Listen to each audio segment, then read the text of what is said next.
Bueno, bo día a todos, benvidos á segunda parte das xornadas do día de hoxe.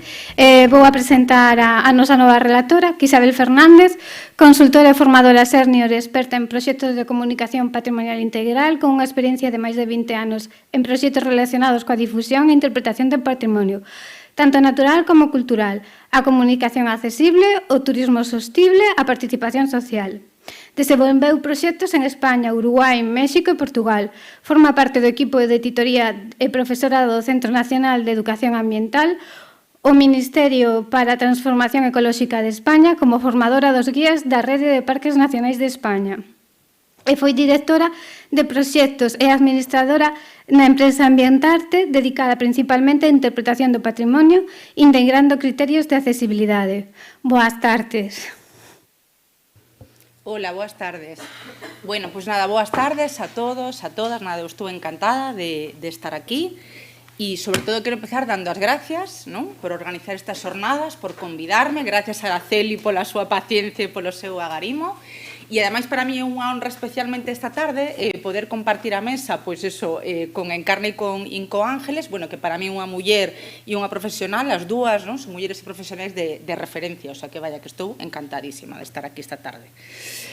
Vale, a min tócame dar como redactar textos para todas as persoas nos museos. Eu comezo moitas veces con esta viñeta de Forges, non sei se xusto esta coñecedes, pero, bueno, a mí encántame. E sempre poño como exemplo, no, que todos e todas algunha vez, no, sexa pois en unha cartela de un museo ou sexa tamén unha guía, non, oral, que pode decir algo así, ¿no? Como se atribuye a un yerno del maestro Mateo, aunque lo que es el plateresco del prerrománico cluniaciense de las donelas del cimborrio, así como el barandocrátor del tímpano, parece indicar un tardogótico culé. Dicen, ¿no?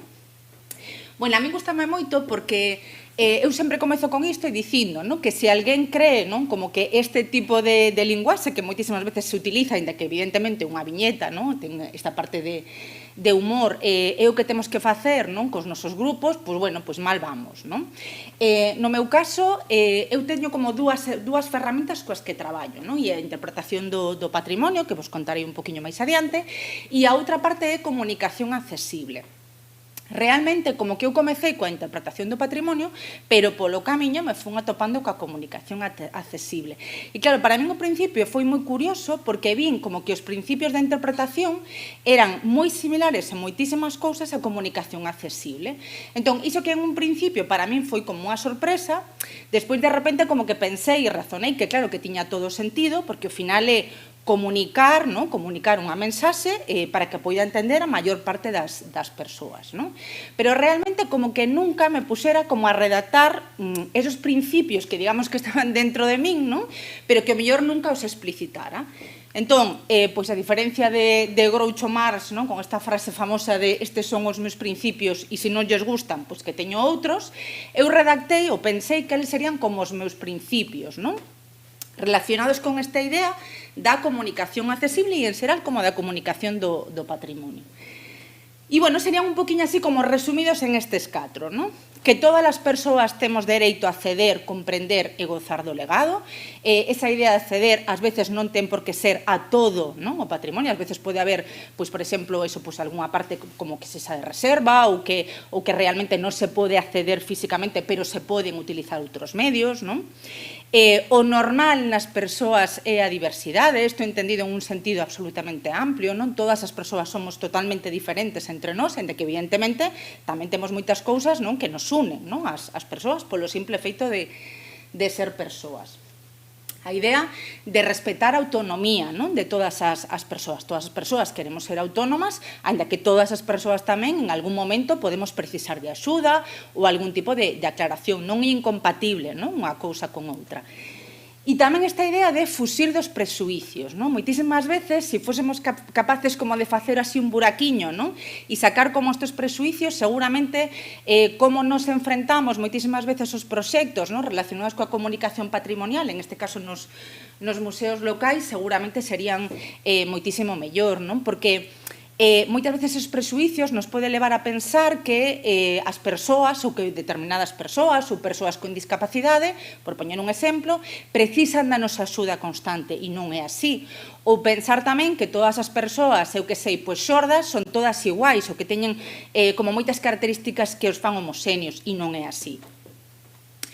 Entón, para mí sí que é importante que en esta charla entendades que esta parte, cando eu falo de comunicación accesible, non solamente falo de acercar o patrimonio ou comunicar o patrimonio para as persoas con diversidade funcional, que por suposto, sino que eu estou referíndome a todas as persoas, non?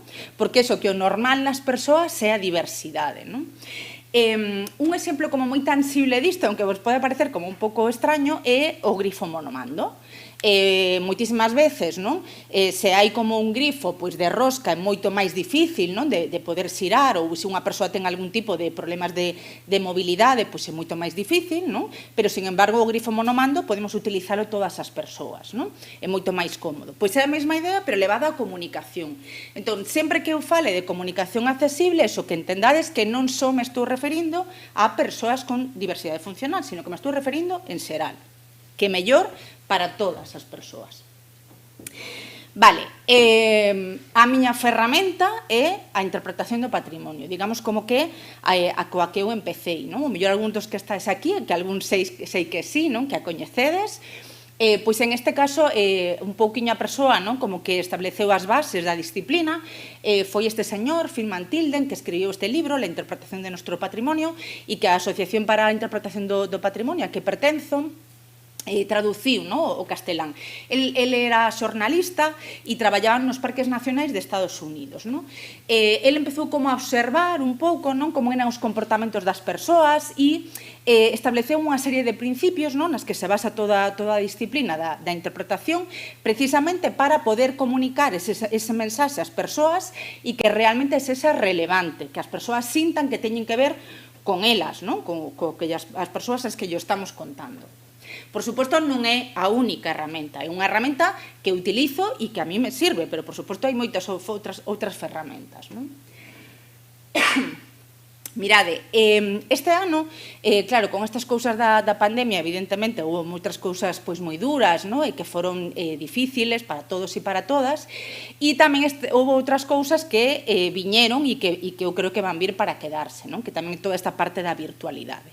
A NAI, que é a Asociación para a Interpretación do Patrimonio de Estados Unidos e que ten moita forza, este ano as súas xornadas deste ano organizounas de maneira online e tamén con outros compañeiros de interpretación de Canadá e de México. Entón, estas xornadas eran online, entón puderan asistir, co cual foi unha maravilla. A ponencia inaugural era desta persoa, que é Ted Cable, que é unha das persoas de referencia en interpretación do patrimonio, e a súa ponencia titulábase O principio de sanación, que son así como un pouco esotérico. A min encantoume a súa presentación, pareceume como superinteresante, porque aparte ele explicaba como a interpretación tiña moito que ver tanto co corpo, coa mente e co espírito, e dixo esta frase coa que para min resóname moitísimo, que a interpretación do patrimonio pode contribuir a construir un mundo mellor. Eu creo en esta premisa e para min utilizo así a interpretación do patrimonio e que vos digo que ten como moitas cousas que ten que ver coa comunicación accesible.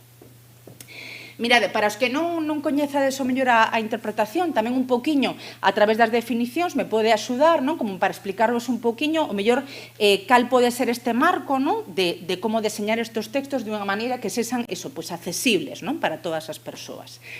Entón, ainda que vos puxen que un pouco a referencia principal, digamos, ou as bases da disciplina é Freeman Tilden, outra persoa de referencia, esa persoa aí que aparece na foto, de feito son a que están ali á dereita, pero con menos canas e con menos arrugas, e é Sang Han. E é unha persoa, un profesor da Universidade de Idaho, agora xa está xubilado, é profesor emérito, e se outro libro de Tilden é un pouco como a Biblia, digamos, da interpretación, pois esta é como unha especie de segunda Biblia. Escribiu este libro, que o mellor vos sona a portada. A Catedral da Portada, vos sona? porque é a Catedral de Compostela, e de feito este libro publicouse en moitísimos idiomas, de feito en mandarín, bueno, en moitísimos idiomas, e ele exixiu que se mantivese, non, esta foto de portada, porque a foto fixo a súa parella e quiso que se mantivese, non? Bueno, e é como eso, como outras persoas que foron como evolucionando e traballando, non, coa disciplina da interpretación do patrimonio. Vos trouxen esta definición de Sanjan e de outro compañeiro de aquí, de España, Jorge Morales, que do ano 2008, non? E di, a interpretación efectiva é un proceso de comunicación estratégica, quere dicir que non é que eu me poña diante da xente e digo o que se me acaba de ocurrir, non? Ou que eso, que os textos que se poñen, pois eso, nun museo están moi pensados, non? O sea, teñen un sentido, teñen unha planificación, non? A miña comunicación é para comunicar algo, deseño unha mensaxe concreta, non? Que produce conexións intelectuais e emocionais entre o visitante e o recurso que é interpretado, logrando que esa persoa xere os seus propios significados sobre ese recurso, para que o aprecie e o goce. Se vos fixades, vos destaco esta parte de conexións, porque para min é unha das ideas clave. Fixadevos que aparecen eso, conexións intelectuais e conexións emocionais. Conexións intelectuais é que as persoas comprendan o que lle estamos dicindo, co cual temos que tender pontes entre o patrimonio que lle estamos amosando e os coñecementos, non, ou as cousas das que pode partir esa persoa, non, que está recibindo esa visita guiada, ou esa persoa que está lendo un cartel. Cando eu digo, ou ao que fago referencia, cando digo de redactar textos, non só estou falando escritos, que tamén, senón os orais. Para unha visita guiada, o ideal sería escribir un guión, co cual ese proceso de escribir textos, en este sentido, non, ten a mesma base, digamos, sexan orais ou escritas. Vale, entón estas conexións, eso, vos puxen aí como unha peza do puzzle, porque a idea é que se nos contamos algo que esas persoas non son capaces de relacionar con algo que xa teñen na súa cabeza, é como que esa peza do puzzle non encaixa, non, na mente da outra persoa, entón esa peza pérdese, vale? Por iso temos que crear eso, como eses pontes e facer encaixar esa peza. Pero logo tamén está esta outra parte, non? Que é a conexión emocional, que sexamos realmente capaces de tocar o corazón das persoas. De feito, en interpretación do patrimonio, traballamos con 3 tipos de obxectivos concretos, un deles é conceptual, obxectivos conceptuais, que quero que a xente saiba, outros son obxectivos actitudinais, que quero que a xente faga ou non faga, e outro terceiro tipo son obxectivos emocionais, que quero que a xente sinta. Vale? O sea, quero dicir que se traballan especificamente para comunicar algo, sexa en un panel, sexa en un folleto ou sexa en unha visita guiada. E logo esta parte de que xere os seus propios significados. Claro, realmente, digamos que a verdadeira interpretación ocurre nas cabezas das persoas. É dicir, eu podo como ter evidentemente, non, isto que vos decía, que é algo estratégico, non, o deseño, planifico, non, coido moito a mensaxe que eu quero transmitir. Pero despois, non, as persoas cando recibimos, cada persoa que estades aquí ou as que están en streaming, non, nas súas casas, están recibindo máis ou menos os mesmos estímulos, non, da miña charla. Pero cada persoa o ide recibir diferente según as vosas propias experiencias, según a vosa cultura, os vosos valores e as vosas experiencias, vale? Entón, eso é como que realmente a verdadeira interpretación eso ocurre entre as dúas orellas, non? Que di un dos autores da disciplina. Bueno, seguro que isto non se pode facer no vídeo, pero se me está caendo e entón se non é peor. Vale, esta definición que vos puxen era do ano 2008, pero este ano eso, a NAI, que vos decía antes que como asociación americana, pois sacou como unha nova definición, non? Sabedes aí que é do ano 2021, non? E di que a interpretación é un tipo de comunicación intencionada que facilita experiencias significativas. Para min esta idea de facilitar volta outra vez, non? Esta idea de crear conexións, de crear un contexto, non? Para que esas conexións se dean, que sexan relevantes e inclusivas, que profundizan a comprensión, amplían as perspectivas e inspiran o compromiso co mundo que nos rodea. Claro, esta parte de inclusivas vai moitísimo máis alá de simplemente incluir, pois, por exemplo, a persoas con discapacidade, non? Que por suposto tamén, non? Pero vai moito máis alá, non? É tamén como incluir o mellor as voces que moitísimas veces e que durante a historia que foron silenciadas, non? Ou é tamén incluir os conflictos ou os disensos, non solamente os consensos, non? Ou non solamente a parte como que digamos máis blanca, non? Tamén hai que incluir as diferentes tonalidades, non? Os grises tamén, non?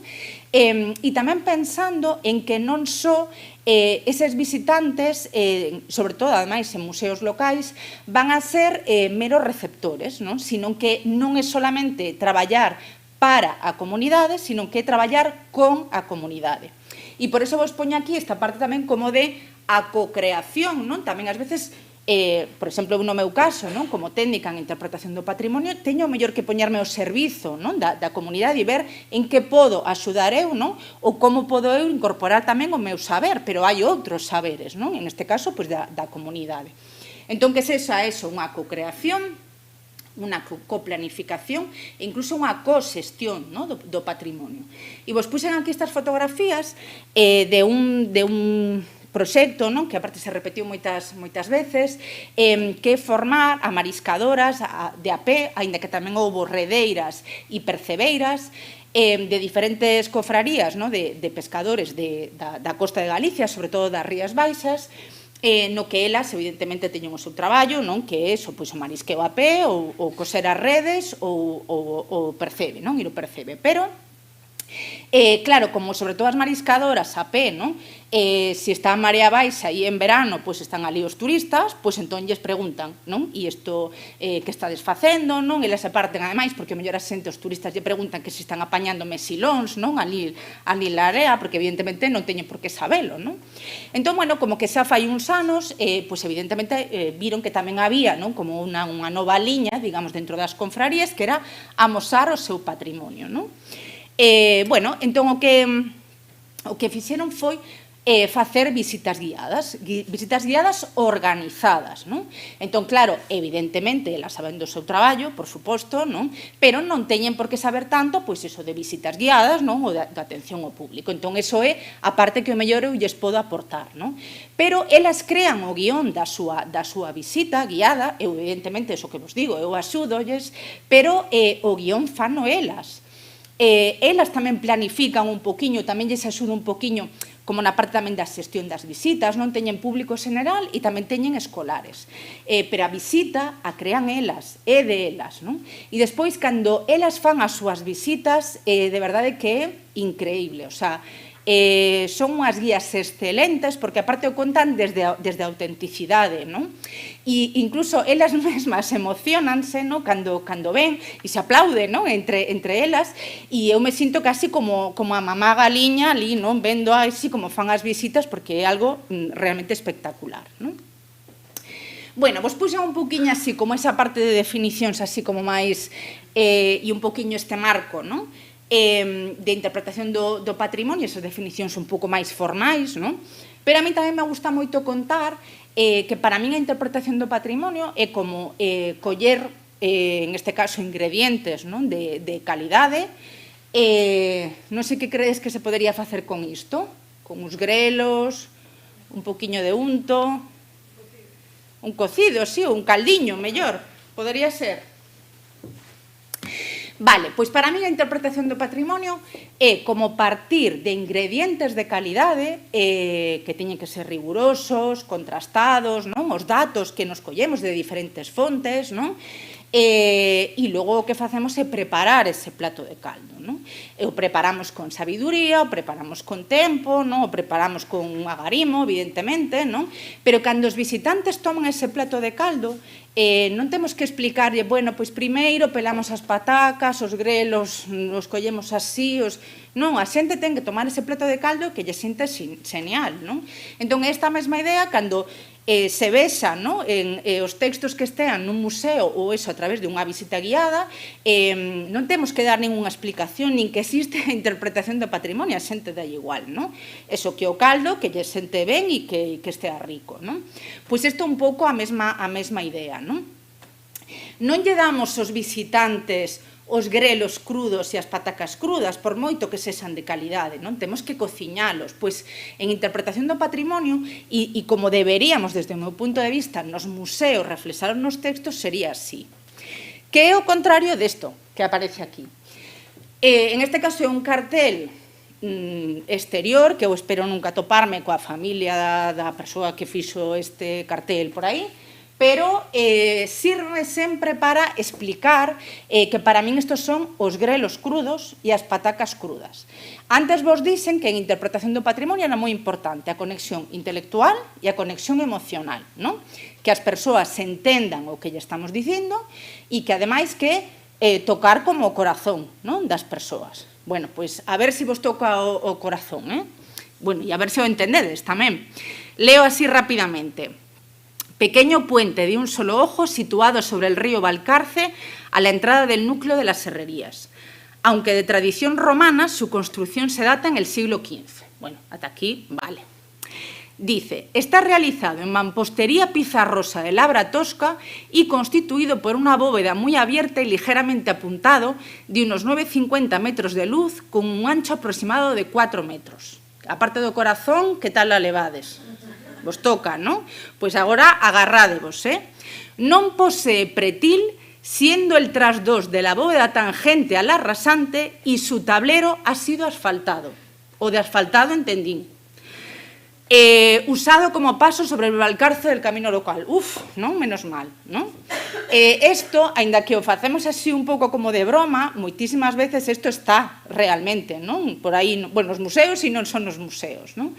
Pero isto son as patacas e os grelos crudos. E vos poño aquí esta idea de non desaproveitar oportunidades, porque moitas veces o mellor poden asistir ou poden vir ao noso museo as persoas, o mellor teño unha hora para explicarlle, non, os valores que teño ali no meu museo, no meu territorio, non?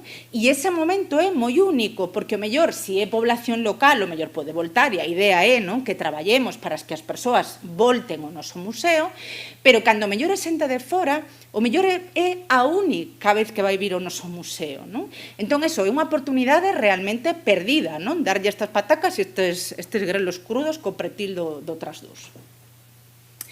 Bueno, claro, vos diredes, bueno, moito rollo, e agora eso, cales son como a parte dos consellos? Bueno, vos trouxen como algúns, ainda que realmente son un poquinho como pinceladas, vale? Están un poquinho mezclados algúns de comunicación accesible e outros de interpretación, aínda que vos digo que moitos deles se solapan, que son exactamente os mesmos, vale? Entón, o tamaño de letra do que sexa dun cartel, sexa dun folleto, ten que ser adecuado á lectura. Isto quere decir que non é o mesmo, non, que eu colla, non, pois eso, unha guía ou un folleto, non, e o que o teña a distancia, non, dos brazos ou que este apoiado en algún lugar, non, a que sexa un cartel enorme, non, que este colgado a certa altura, non. Ten que ter eso, pois o tamaño adecuado, non. Isto que pode parecer unha tontería, claro, é que xa non é como esteamos traballando esos textos, é que realmente, se non son capaz de ler esos textos, pois xa poden estar fantásticos, vale? E isto ocurre moitas veces. Utilizar tipos de letras que sexan sinxelos e que estean pouco ornamentados. Isto non ten que ver co deseño, o deseño gráfico ten que ser super atractivo e ten que estar integrado, non, coa mensaxe que nos queremos transmitir. Pero iso non quere dicir que ás veces, non, se son letras eso como moi ornamentadas, non, realmente se dificulta moito a lectura. Entón, bueno, pois coidar, non, como que sexan tipos de letras bastante simples, ou o mellor pode haber unha parte pequena que teña outro tipo de letra máis ornamentada, pero non o mellor textos super amplios, non, con esa letra, porque incluso cansa, non? Eso, utilizar técnicas de comunicación, isto que vos decía antes, desto de tender pontes, non, para que as persoas se entendan o que nos lle queremos contar, non, sobre o patrimonio, que faciliten a comprensión, sobre todo, daqueles conceptos que poden ser como máis complicados de entender para a xente, non? E, bueno, pois hai diferentes técnicas de comunicación, pois eso, como analoxías, o sea, uso de analoxías, de metáforas, de comparacións, etc. Utilizar unha linguaxe inclusiva. Claro, aquí hai como un paso anterior, non? Que é a idea de intentar interiorizar eso dentro de nós, así é moito máis fácil, non? Como que logo realmente sexamos capaces de utilizar unha linguaxe inclusiva. Bueno, e se nos equivocamos varias veces, pois, bueno, correxiremos e seguramente na seguinte vez nos vamos a equivocar menos, non? Pero é moi importante utilizar unha linguaxe inclusiva. Por exemplo, asegurarse eso tamén do contraste entre fondo e texto, non? Ten que ser adecuado para que o texto poida lerse perfectamente. Tamén ás veces, cando se utiliza, por exemplo, unha fotografía de fondo, pódese poñer, pero que siga tendo, non, como ese contraste. Entón, imaginadevos, pois, se ten a fotografía unha parte do ceo, por decir algo, imaginadevos que é unha paisaxe, bueno, pois en esa parte, non, como do ceo, que pode ser o mellor tamén como máis uniforme, non, ese fondo, pois poñer unhas letras que destaquen o suficiente, non? Porque moitísimas veces o que ocorre é que se poñen, non, como en riba de unha imaxe, non se ve a imaxe e ademais o texto non somos capaces casi nin de lelo, non? Ou polo menos é moito máis difícil. E logo, outra cousa que ás veces ocorre que, bueno, como que ás veces nos pode chamar a atención ou pode algunhas persoas incluso darlle a imaxe como que pode ser un pouco descoidado, non? O acabado final, digamos, recoméndase sempre que os textos estean aliñados á esquerda e non que estean xustificados. Isto é porque, por un lado, cando os textos están xustificados, os caracteres, non, se teñen que adaptar a ese espacio, co cual, ás veces, se poden comprimir, non, ou se poden como alongar, non, as palabras, non, e as frases. E entón, iso tamén dificulta a lectura. E tamén porque, cando son textos escritos e están xustificados, é moitísimo máis fácil que cando levamos un ratiño lendo, non, que o noso ollo se pase ou a liña anterior ou a seguinte. Entón, se recomenda eso, que estén aliñados á esquerda, só á esquerda. E isto, ademais, coincide en canto aos criterios de comunicación accesible cos de interpretación do patrimonio. Este, por exemplo, é exactamente igual nos dous casos. Vale, outros pinceladas, digamos. Claro, ás veces, moitísimas veces, cando temos que transmitir algo de patrimonio, comunicar algo de patrimonio, pode haber palabras técnicas, non? Obvio.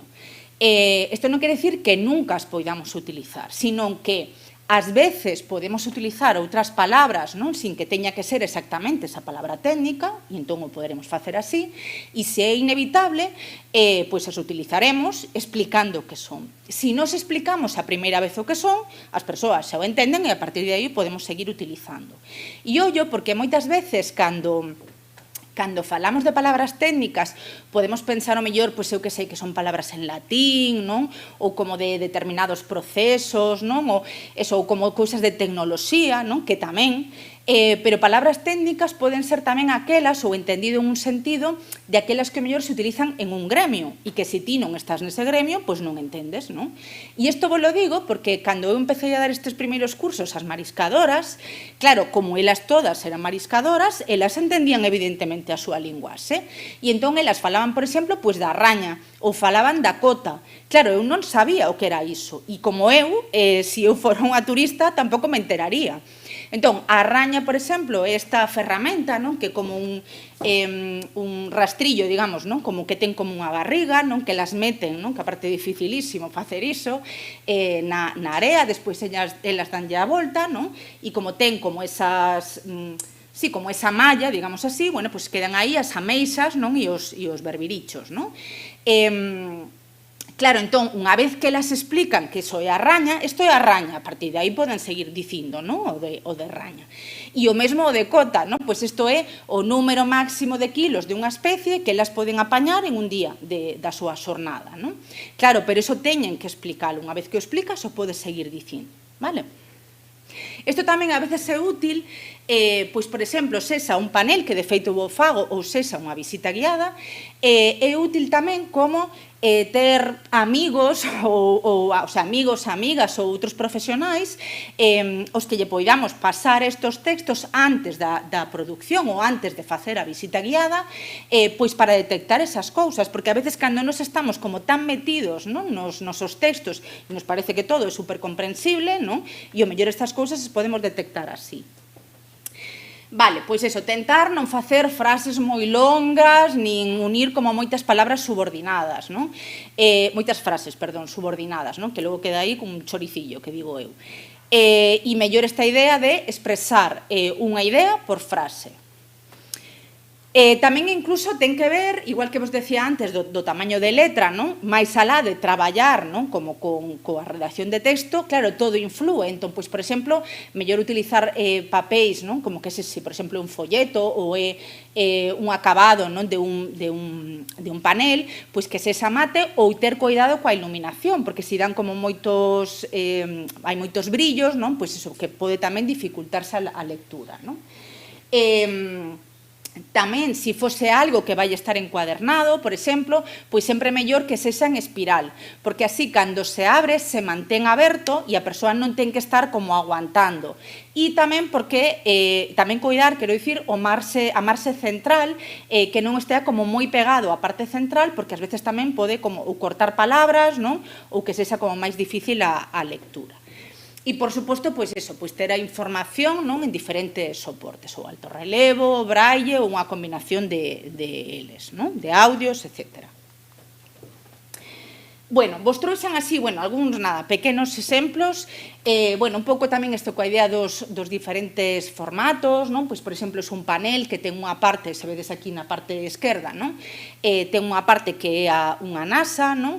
Que están en alto relevo, hai unha parte tamén en braille, e o panel, por exemplo, está redactado, non? Con esta idea de redactar textos accesibles e tamén utilizando a interpretación do patrimonio. O de al lado, pois, no Museo Arqueolóxico de Lisboa, entón teñen, bueno, como esta reproducción que calquera persoa pode tocar, non? Estes dous de aquí abaixo é curioso porque é dunha exposición que fixeron agora no FIOT, no Festival de Teatro de Carballo, cumplían 30 anos, e entón na exposición é unha exposición como que é moi sinxela e moi humilde, pero dito con toda a admiración, non? De que realmente moitísimas veces é ter esta idea da creatividade e esta actitude, non? De comunicar, máis que o mellor ter moitísimos recursos, non? Ou ter como moitos botóns. Entón, vos quise entrar estes dous por esta mesma idea, non? Porque en este caso de aquí da esquerda aparece un festival a medida de Carballo e entón, aínda que non o podedes ver, é como un papel deste destraza cos que se fan os... ai, non me sae, para facer os traxes. Como se chaman? Os patróns, xusto, gracias. Pois eso, como para facer os patróns, non? E de feito teñen así como estas liñas, non? Incluso alfileres, non? E entón, eso como que me parece algo como que comunica perfectamente, non? O que quere decir. Ou, por exemplo, o de al lado, que pon o público corazón do FIOT, non? Entón, eso, que vedes que hai como un espello, non? E ten como corazón, non? A altura do corazón, entón, cando te faz a foto, pois sae, non? Simplemente eso, como para amosarvos, como moitísimas cousas que hai por aí, non? Que, sobre todo, a veces nos museos locais non hai, o mellor, orzamentos moi grandes, pero a creatividade a temos as persoas de por sí, non? Entón, que esta señal tamén aplicala, porque moitísimas veces é máis iso, a hora de comunicar, que o mellor ter moitísimos recursos, non? E logo vos trouxe nada, dous pequenos textos, no de arriba é un texto de un lavadoiro, non? Como que estaba totalmente cuberto de vegetación, se descubriu, non? E apareceu este lavadoiro, incluso despois preguntando a mulleres, non? Do lugar, algunhas lembraban, non? Facía moitísimos anos, non? Señoras maiores, non? Que elas lembraban de lavar ali, non? Entón, bueno, como que este texto un pouquiño, un pequeno exemplo, non? De como se podería facer textos, non? Con esta idea da interpretación do patrimonio e da comunicación accesible. Vou ler así moi rapidamente. As mulleres deste lugar regaron con historias de vida estas leiras. Neste lugar, a vida, as historias de vida, fluían polas bocas, mans, ollos e corazóns das mulleres que aquí viñan lavar. Facer que a roupa de toda a familia lucise ben limpa era unha máis das intermináveis e duras tarefas do día a día que curtían o corpo e a alma das nosas avoas. As augas corrían por este lavadoiro, hoxe en desuso, regando as leiras e levando consigo parte das ledicias e das tristuras destas aguerridas mulleres. Esta imaxe rescátase do pasado, en parte gracias a túa ollada. Compre recuperar estes espazos e as mulleres que lle deron vida como forma de outorgarlles un xusto e merecido recoñecemento. Non sei que vos parece o texto. Vedes aí un poquinho así esta idea de que, bueno, de que non teñen por que ser palabras, non, como moi complicadas, non, e ao final é comunicar, non, o valor, en este caso, deste lavadoiro. E vos trouxen tamén o exemplo de abaixo, porque aparte de aquí de Compostela, e en este caso é tamén como, aínda que vos falei sempre da interpretación do patrimonio para comunicar os valores do lugar, tamén podes utilizar como unha ferramenta de xestión ou de comunicación da xestión. Entón, en este caso, en vez de poñer pois a típico cartel, non, de, pois eso, está en obras este lugar, non?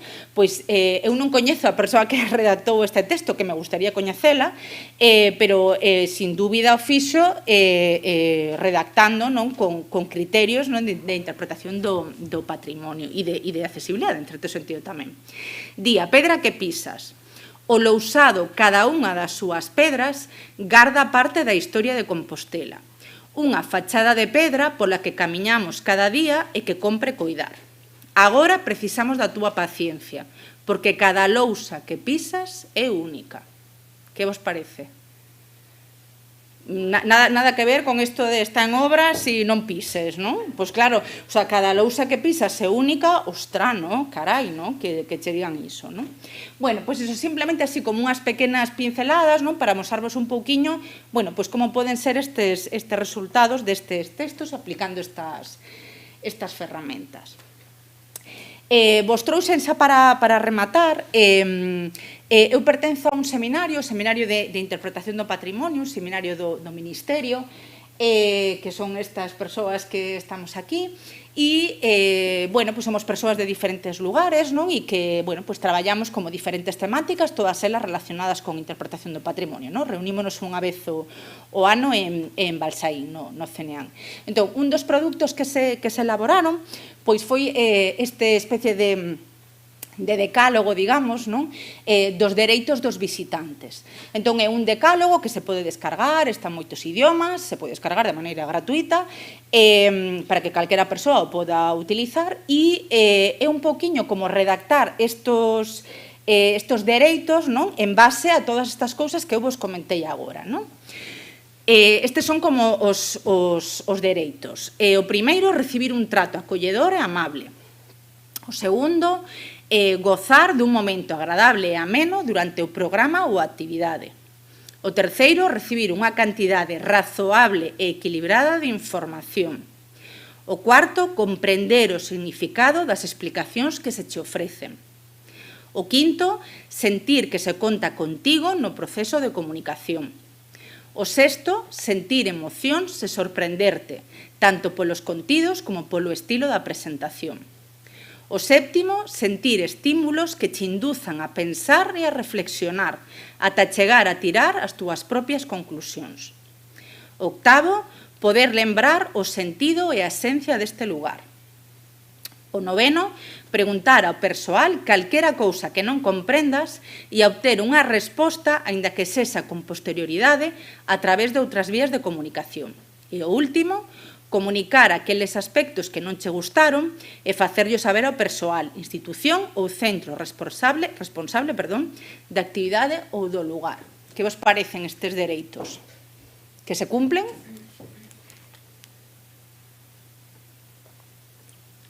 Que silencio.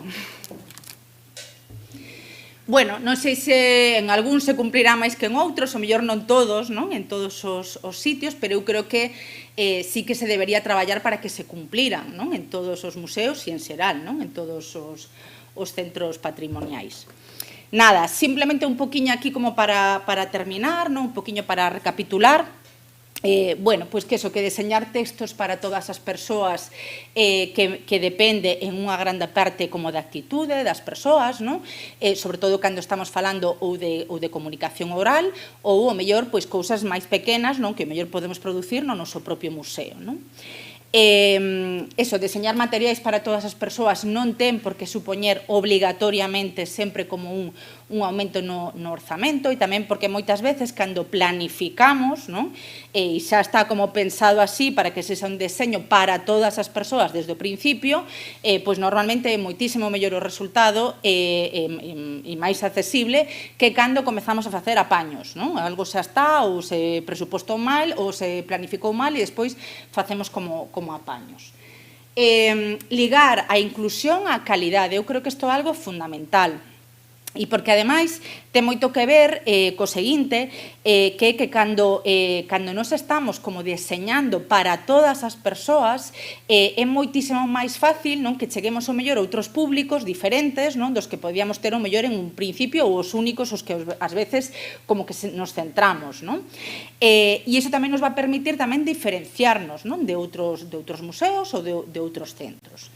E tamén porque moitísimas veces, agora isto sí que me he referido a persoas con diversidade funcional, tamén porque moitísimas veces isto sí que axuda como a fidelizar máis, porque ás veces non teñen como todo o acceso a todos os museos ou a todos os centros patrimoniais. Entón, todas as persoas vamos a donde nos tratan ben e a donde podemos acceder.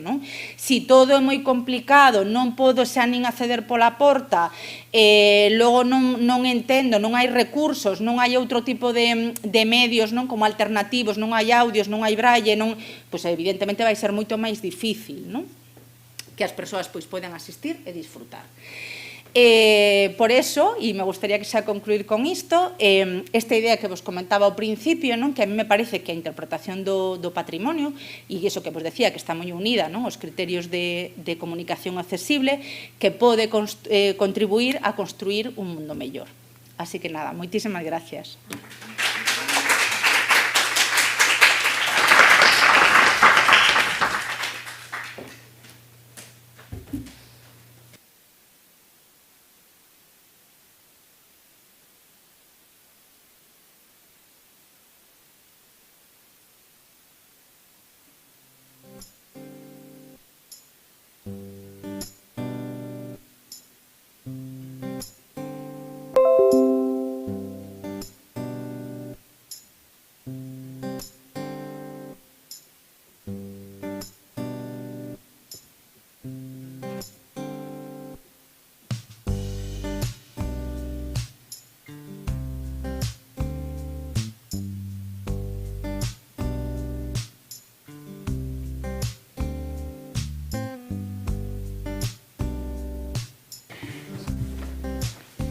Bueno, vou a facer a presentación de Encarna Lago González, que creo que a maioría dos que estamos aquí xa coñecemos, pero vou a relatar o seu currículum.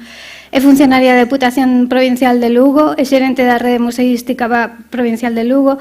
Dende 1999 asume a dirección de programas e a xestión dos museos da Deputación Provincial de Lugo. Premio no ano 1999 do Museo Provincial e do Museo Fortaleza de San Paio de Narla. No 2004 inicia a xestión do Museo Provincial do Mar. No 2006 do Museo do Pazo de Tor. Data desde que asume a xerencia dos 4 museos a través da Rede Museística Provincial de Lugo. Forma parte da Comisión Técnica de Xestións e Políticas Culturais do Consello da Cultura Galega e docente no Máster de Xestión de Servicios Culturais da USC. O modelo de xestión que defende acadou diferentes recoñecementos, premios da Crítica de Galicia en 2004 e máis tarde co Premio Mellor Experiencia Didáctica en 2009 da Fundación Rosalía, Premio 11 Solidaridade en 2011, Premio Galicia en Inclusión Ande no 2017, Premio Conservacións Ibermuseos no 2017, Premio Mellor Iniciativa Institucional en 2020 co GAMI, Plan Inclusivo da RMPL, forma parte do Banco Galego de Boas Prácticas. E no 2020 promoveu durante a 20ª Conferencia Internacional de Minón a formación de equipo xestor do xacemento Minón en España.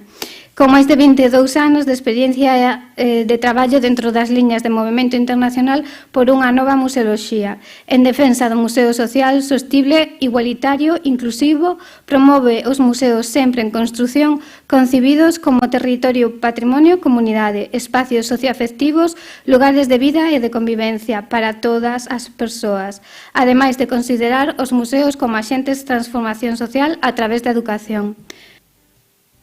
Joder, casi.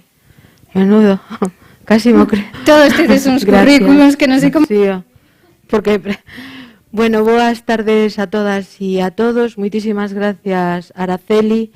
Moitísimas gracias á Deputación da Coruña por organizar esta xornada. E gracias, Esperanza, por acollernos na túa casa, que sempre é un placer.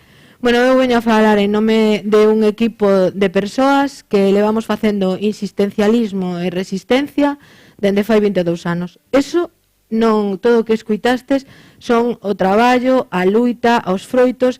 Non, detrás de cada premio non son os premios, sino é unha forma de insistir e que facer cando non se pode facer nada, vale? Representamos os modelos de museos locais, que tamén, moitos dos que estades aquí, pois xa sabedes toda a problemática que hai. O título das xornadas será Diagnosis e necesidades do museo local. Eu partiría de que o primeiro é ser un museo, vale? Porque moitas das veces partimos da idea de que calquer espacio é un museo. E somos países que legislamos para non cumplir e tamén nos gusta definir para non cumplir. Entón, como ideas, me gustaría falar de tres ámbitos, dos ámbitos. O museo ten tres ámbitos de actuación funcionais. Un ámbito que é o ámbito patrimonial, que é a parte que se xenera coñecemento, vale? Donde, digamos, que é a parte que ten que ver ca investigación, ca adquisición de coleccións, ca conservación do patrimonio, que dá sentido ao resto. Despois está, lóxicamente, o ámbito social, pero é que un museo que non é social non é un museo. O sea, insisto en isto, porque de acordo á definición actual de museo, o sea, un museo ten que estar ao servicio da sociedade, por lo cal, se non está ao servicio da sociedade, o que ten é pois un espacio de privilexio para uns poucos. E despois está o terceiro ámbito, que é o ámbito estrutural, que son as necesidades para cumplir as funcións dos museos. Durante un montón de anos proliferaron espacios, porque lóxicamente o patrimonio atopamos en todas as esquinas. O concepto de patrimonio é un patrimonio moi amplio, hai que é o que merece a pena investigar, conservar e difundir, o patrimonio material ou inmaterial e tamén o emocional, non? Me gustaría esta terceira dimensión dos conceptos patrimoniais. Entón, parto desta idea dentro do contexto de que é un museo. Ben, acabades o percorrido que acaba de decir Araceli, Museo de Lugo, Museo de San Paio de Narla, Museo Provincial do Mar, Museo Pazo de Tor. Vou a poñer o exemplo en nós, é dicir, me gustará compartir con vos experiencias, luces e sombras, non somos exemplo de nada. Cometemos erros todos os días. A mí, de feito, eu hoxe que veño a falaros é a compartir erros e compartir, de feito, era a antítesis do que debería ser unha xestora de museos, unha xerente de museos. Eu empezo no museo como vigilante guía, logo son responsable de educación, vale? E posteriormente paso a ser coordinadora xeral e despois paso a ser xerente de esa rede. En este percorrido é moi importante partir primeiro da definición de museos e segundo paso. Todo o mundo falábamos do telas das coleccións, bueno, además é que vexo aquí al profe e ya tal, e iso que non te vin hoxe, a Luís Grau, do que levamos bebendo tantos anos e aí, bueno, acabar de falar despois de Isabel, que ven de facernos o plan de formación da rede durante un montón de meses durante pospandemia, a quen quero moitísimo e respeto. Ben, por que dicía isto? Porque do mesmo xeito que ninguén se imagina un museo sin coleccións, non sei por que a xente se imagina que pode haber un museo sin persoal. O sea, eu entendo que fai moitos anos que se acostumbraron a que fóramos unha navalla suiza. Proba delo é que eu estou aquí. Vale? O sea, desto de ser persoal para todas e para todos. Pero, ollo, o persoal que hai sí que ten que facer para todas e para todos, pero a institución non. Ben, entón, hoxe, como moitos de vos, xa algúns de vos polo menos me leveades escuitado, por iso que estades hasta as narices de escuitarme, digamos a historia de como nace a rede, o sea, o Museo Provincial de Lugo nace no ano 32, posteriormente, no ano 85, cando estaba director Felipe Arias, decídese trasladar a sección de etnografía ao Museo de San Paio de Narla. Entón, cando me fago cargo deses dous museos. No ano 1969 acordárase crear o Museo do Mar, pero a Diputación pasou del, entón o levaba unha asociación. No momento que nos facemos cargo do Museo Provincial de Lugo e de San Paio de Narla, estábamos xa empezando a facer a diagnosis de en que fallábamos como institución, porque se traballabas nun museo era un grupo de persoas que traballábamos daquela todas no Departamento de Didáctica, empezamos a facer a diagnosis e empezamos a entrar en contacto cos colectivos. Ao entrar en contacto cos colectivos entramos ca asociación que xestionaba ese pequeno museo do mar, que sin recursos, había unha persoa maior na porta, dame algo, era así. Entón, esa asociación nos pide que nos fagamos cargo do museo. Claro, o edificio era do Concello. O sea, a Diputación acordara crear, pero ali non tiña nada. Entonces, negocia todo o que é o tránsito entre a parte de, digamos, de cesión do edificio provisionalmente, toda esta parte burocrática, ¿no? De feito, que, bueno, vale, eso non podía ser un museo. No ano 98 nos donan tamén ao Pazo de Tor e de repente nos vemos con 4 espacios que tiñan que ser museos. Entonces, por que nace a rede museística?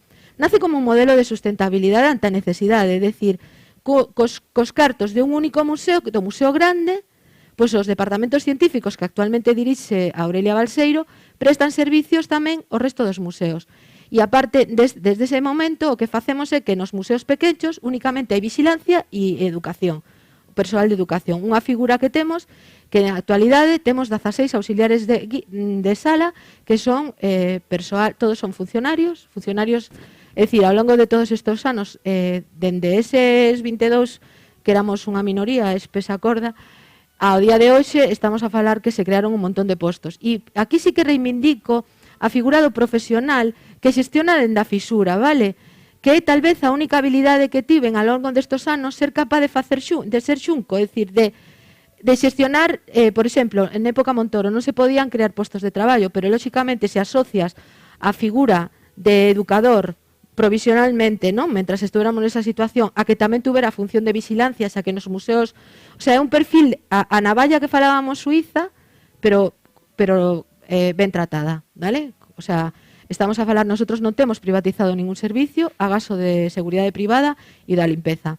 En ese inicio éramos moi pouco persoal e neste momento traballamos nos 4 museos 60 persoas. Parto desto porque somos museos con moi pouco orzamento, vale? Pero que o orzamento prioritario da institución está invertido en persoal. Entón, todo o que vos veño a contar agora, todo é precisamente desa realidade. É dicir, tú non podes facer se non tes persoal. Tú non podes facer mediación, de mediar coa comunidade, tú non podes estar ao servicio da sociedade se solamente tes paredes e coleccións.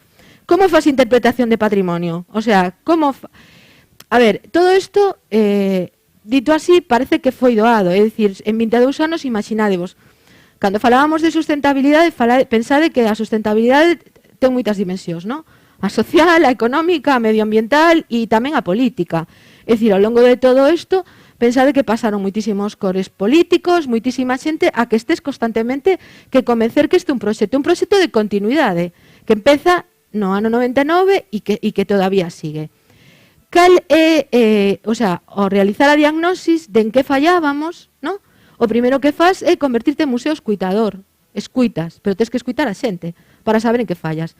Entón, vamos a empezar poñéndonos un vídeo de cando escuitamos as persoas con discapacidade. Espérate, ai.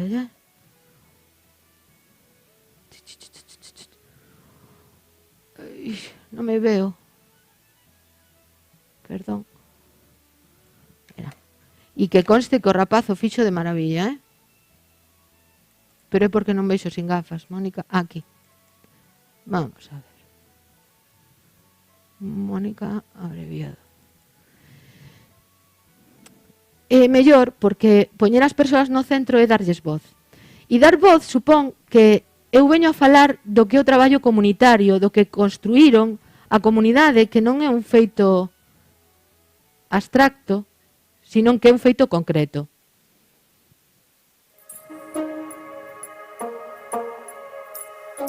comunidade son persoas. Eu acaba de Lugo, estaba traballando en Kogami e o presidente da Federación de Kogami Lugo convidoume a acompañalo ao museo porque había unha persoa que era xerente do museo que quería reunirse co tecido asociativo que había en Lugo. Bueno, pois era unha persoa que era bastante clara, era en carne. A súa primeira pregunta pois foi por que as persoas con discapacidade non vides o museo?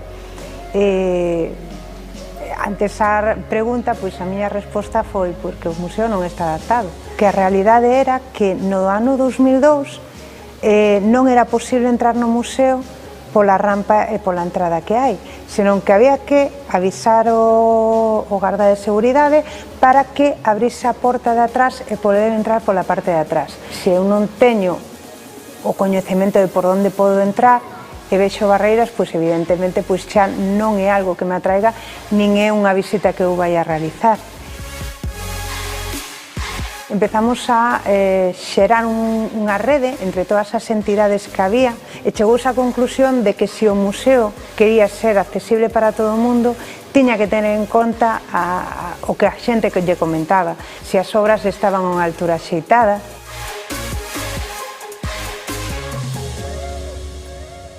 Se te fixas, as obras están a unha altura que permiten que, independentemente de como este a luz enfocando a obra, que é importante a luz nas obras, non faga reflexo para que, se a persoa non ten altura estándar, poida disfrutar sin que eses reflexos moitas veces lle impidan esa visión da obra. Había unha solución moi sinxela que era ter unha rampa. Entón, bueno, pois encargou unha rampa de madeira e unha noite colocouse. Entón, pola mañán, pois sí que se fixo un acto e moitísima xente estaba contentísima, sobre todo as entidades, de poder entrar por primeira vez polo mesmo sitio que o resto das persoas. A acollida que tivo a rampa foi tan boa que creo que ninguén se atreveu a quitala nese momento. Despois de lidiar con patrimonio, técnicos e demais, se autorizou a rampa que agora existe. Hai uns anos, o Museo de Lugo foi un referente tendo pictogramas. Hoxe en día os estamos vendo nos propios semáforos de Lugo. Entón é un recorrido natural que ten que ter a sociedade, conseguir facer todo totalmente accesible. Ben, ela falabos do 2002, eu dixenvos que empezáramos no ano 99 e o que veño a contarvos é que facer cando non se pode facer nada. É dicir, cando empezamos coa diagnosis foi no ano 99. Entón, nun primeiro momento non tiñan que entrar pola porta de atrás de emerxencia. Entón, aí na porta do museo había nunha balaustrada.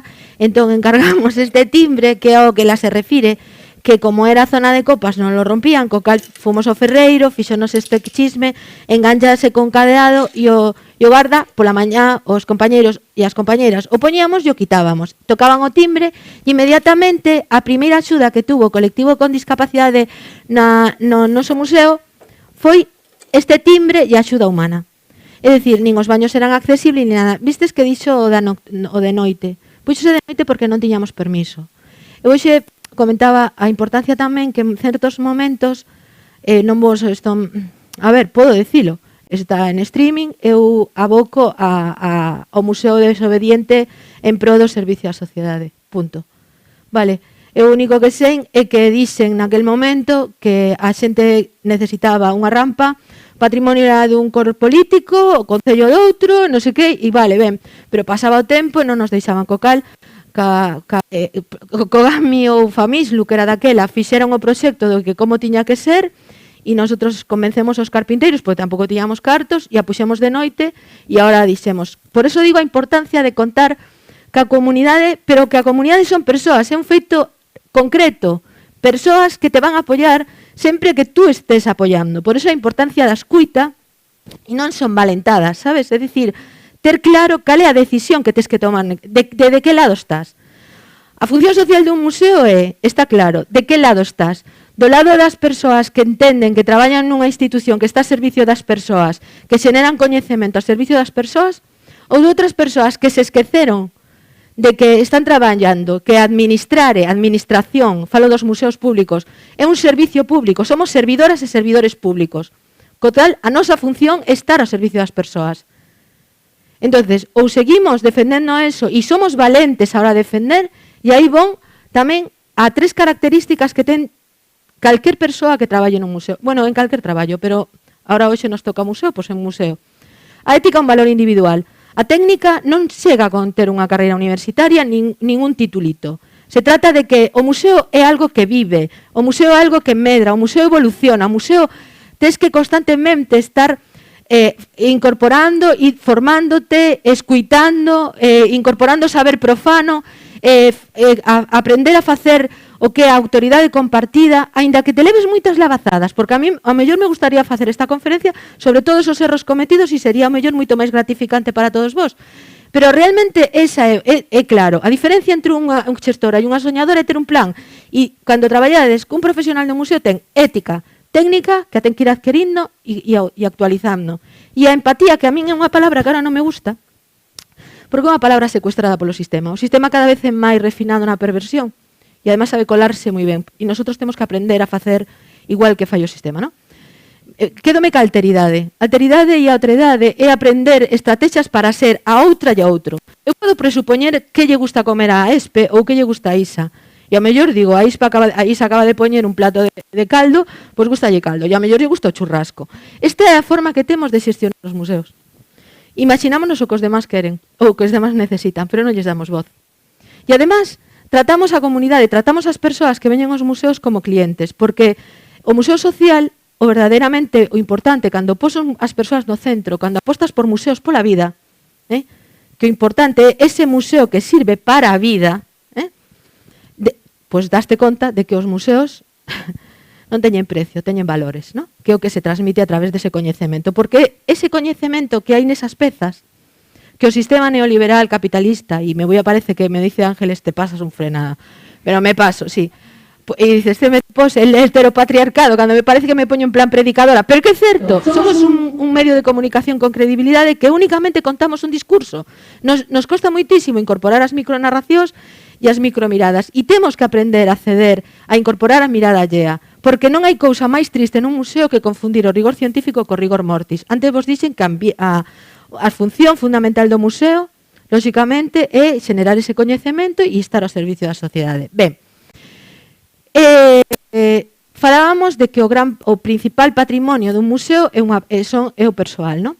Cando falábamos de estar ao servicio da sociedade e falamos nas nosas líneas estratégicas, logo de facer a diagnosis, marcamos unha folla de ruta, detectamos as 4 grandes desigualdades que tiñamos que traballar.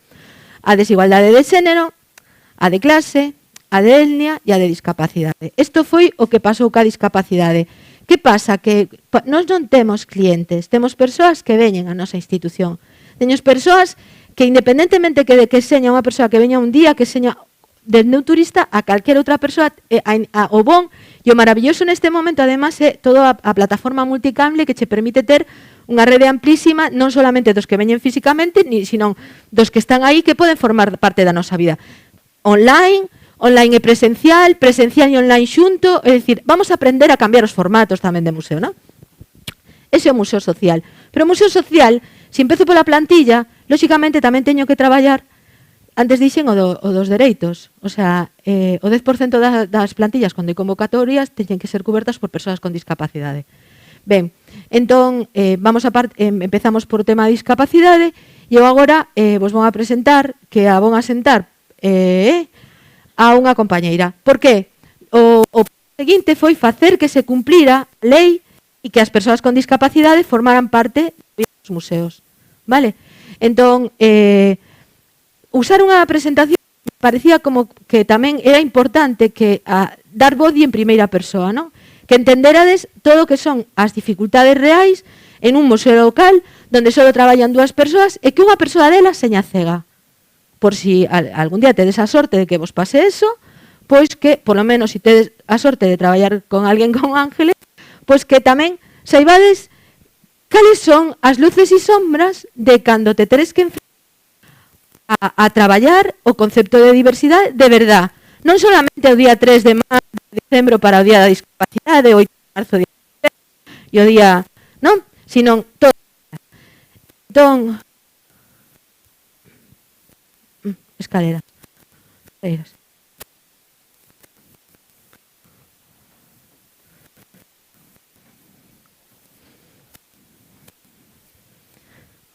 Bueno,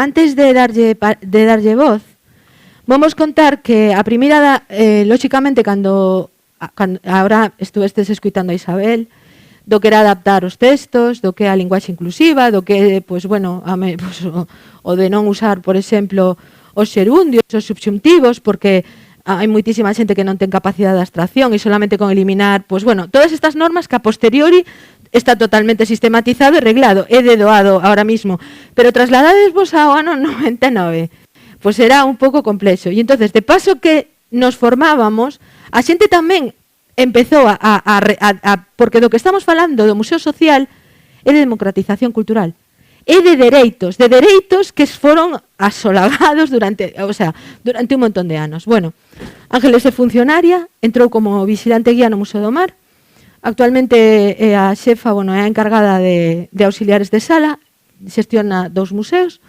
e a súa adaptación do posto de... a súa chegada ao museo, pois, que vos la conte. Vou poñer micro. Este tamén se sopla. Me aparto dela. Ah, vale. Espérate.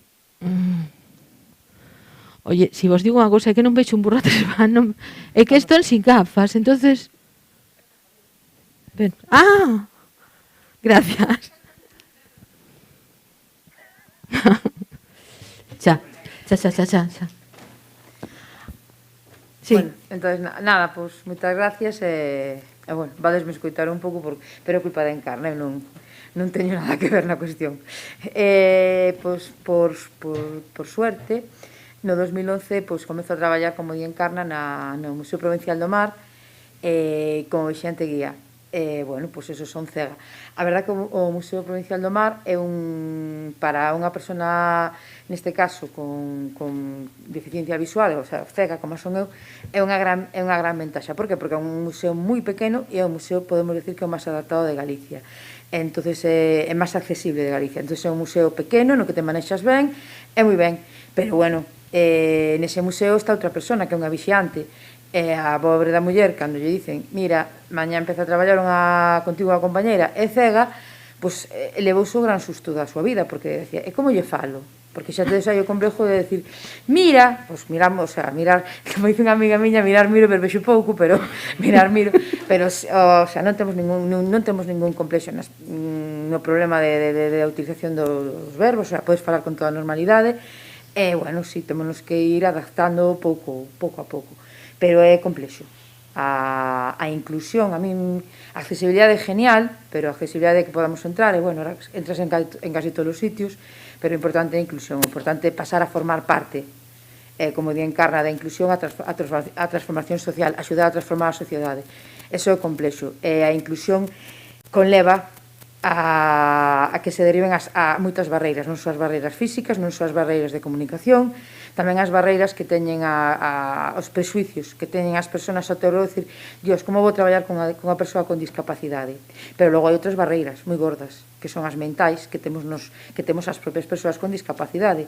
Ese museo que é un museo pequeno, un museo que é unha maravilla, un museo no que xa hai un montón de pezas que son totalmente accesibles táctilmente, un museo con un percorrido no que non hai nada polo medio que se che obstruya, o sea, unha maravilla de museo. Hai un arquivo fotográfico e eu, aprendín de ballenas, que hoxe dou unha conferencia de ballenas, aprendín de barcos, que tamén teño moitísimo que aprender todavía, pero la bomba, explico vos o funcionamento dun sextante, pero unha foto, que queres que vos explique eu se non vexo que hai na foto? Entón eu dixen a Encarna, eu explico todo, pero as fotos que as miren. E Encarna dixo, non, tú se és profesional, e se és profesional tens que ser por completo.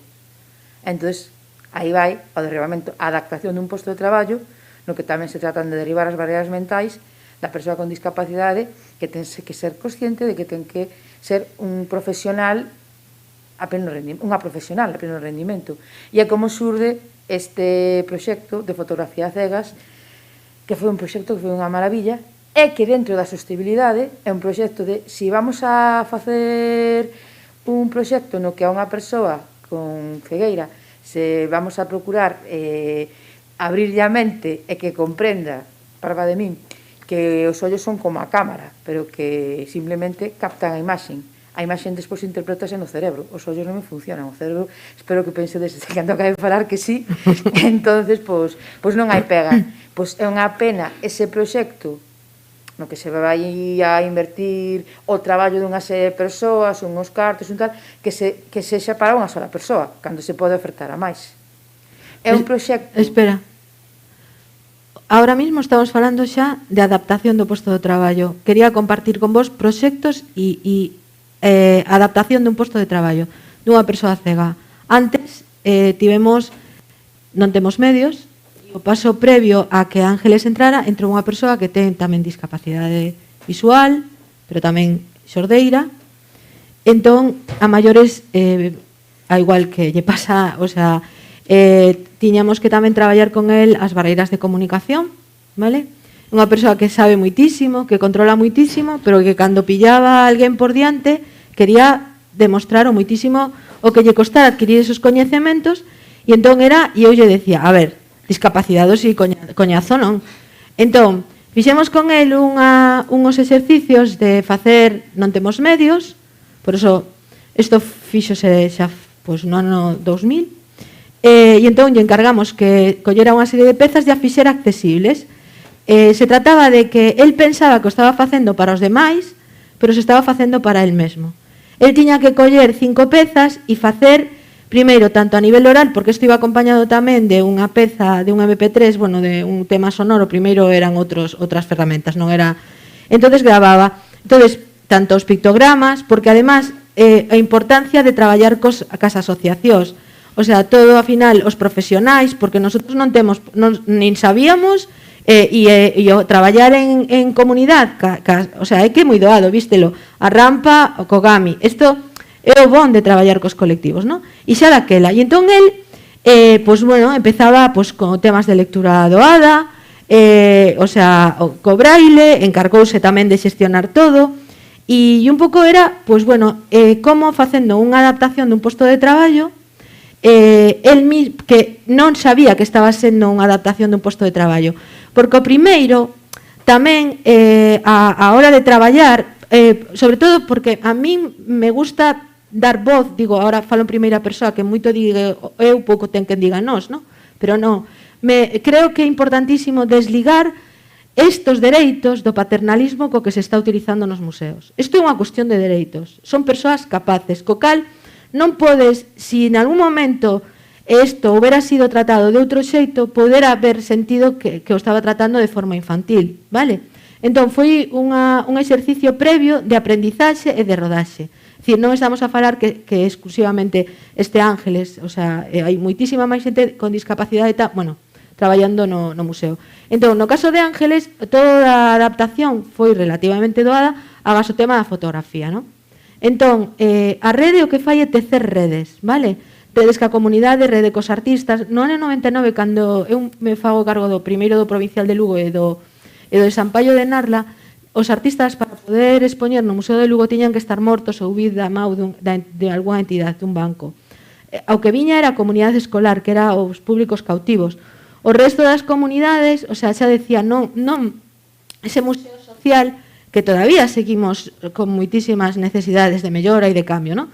Entón, o feito de coller con fotografía cegas, digo que tamén é o inspirarte en outras institucións, non? Nosotros isto non o víramos no Estado español, pero sí que en México, nunha asociación, fixeran un obradoiro de fotografía e vimos a metodoloxía. E entón, o digo tamén porque a veces, o sea, é sempre inspirador, o sea, eu plagio como fonte de inspiración, que ao final é o de que nos nutrimos, ao final de a colaboración entre outros museos, entre outras institucións, non? Entón, eu vin aquilo e digo, nada. Entón, collemos primeiro, chamamos a uns artistas e claro, a primeiro que me dixo foi comunidade artística forma parte xa da rede, vale? Aproveitas que xa son da familia, para dicir, oye, mira, hai que facer un obradoiro de fotografía para cegos. Pero tú. Pero ao principio os formamos a eles e despois xa... Ahora sigue. Pois despois de que se formarán os artistas, eso, amplíase para que sexan máis persoas con discapacidade visual, cegas, as que participen na actividade. Acabamos sendo 20 e pico de persoas, cunha variedade, o sea, dunha diversidade impresionante, porque como se di moitas veces en Carna, había algunha das persoas que tiña 2 carreiras e había algunha das persoas que non sabía nin ler e escribir, que era unha persona analfabeto funcional. E despois salían persoas relativamente novas e había persoas xa xubiladas, o sea que había unha variedade impresionante. Despois, os seguintes que tamén, non sei se se deron conta, as seguintes, que non se deron conta, pero tamén participaron e tamén sufriron un proceso de adaptación, un proceso de aprendizaxe, foi o propio personal do museo, porque o personal do museo foi o que se puxo a servicio de todas as persoas cegas para acompañarnos, porque isto foi unha viaxe na que tamén fomos por todos os museos da rede, coñecendo as coleccións, coñecendo as comunidades, coñecendo os territorios nos que se ubican os museos, e entonces todo o persoal do museo veu cando nós, axudándonos. Vamos a enseñar outra persoa da comunidade tamén para que as cuitedes. Foi nun momento crítico da vida. Entonces, nese momento que estás na casa, que non encontras nada que facer, nin nada onde ir, porque non podes nese momento, pois oín na radio que había unhas jornadas pedagógicas no museo. Entonces, como eu sempre fui moi inquieta e moi de estar en todas as cousas, non me gustaba estar encerrada na casa, pois chamei por teléfono ao museo e pregunteilles se podía asistir ás jornadas pedagógicas. Dixeronme que sí, pero claro, dixenlles teño un problema añadido. Eu non vexo e non vivo en Lugo. A partir de aí, eu creo que ainda me dixeron un sí máis fuerte. Entonces, que non había ningún problema, que me iban buscar á estación de autobuses, que viñese, que, bueno, entonces eu animeime e vin as jornadas pedagógicas. É que estaba aquí unha persona á miña disposición para todo, para a hora do café, para se querer ir ao baño, que estaba á miña disposición esos 4 días unha traballadora do museo.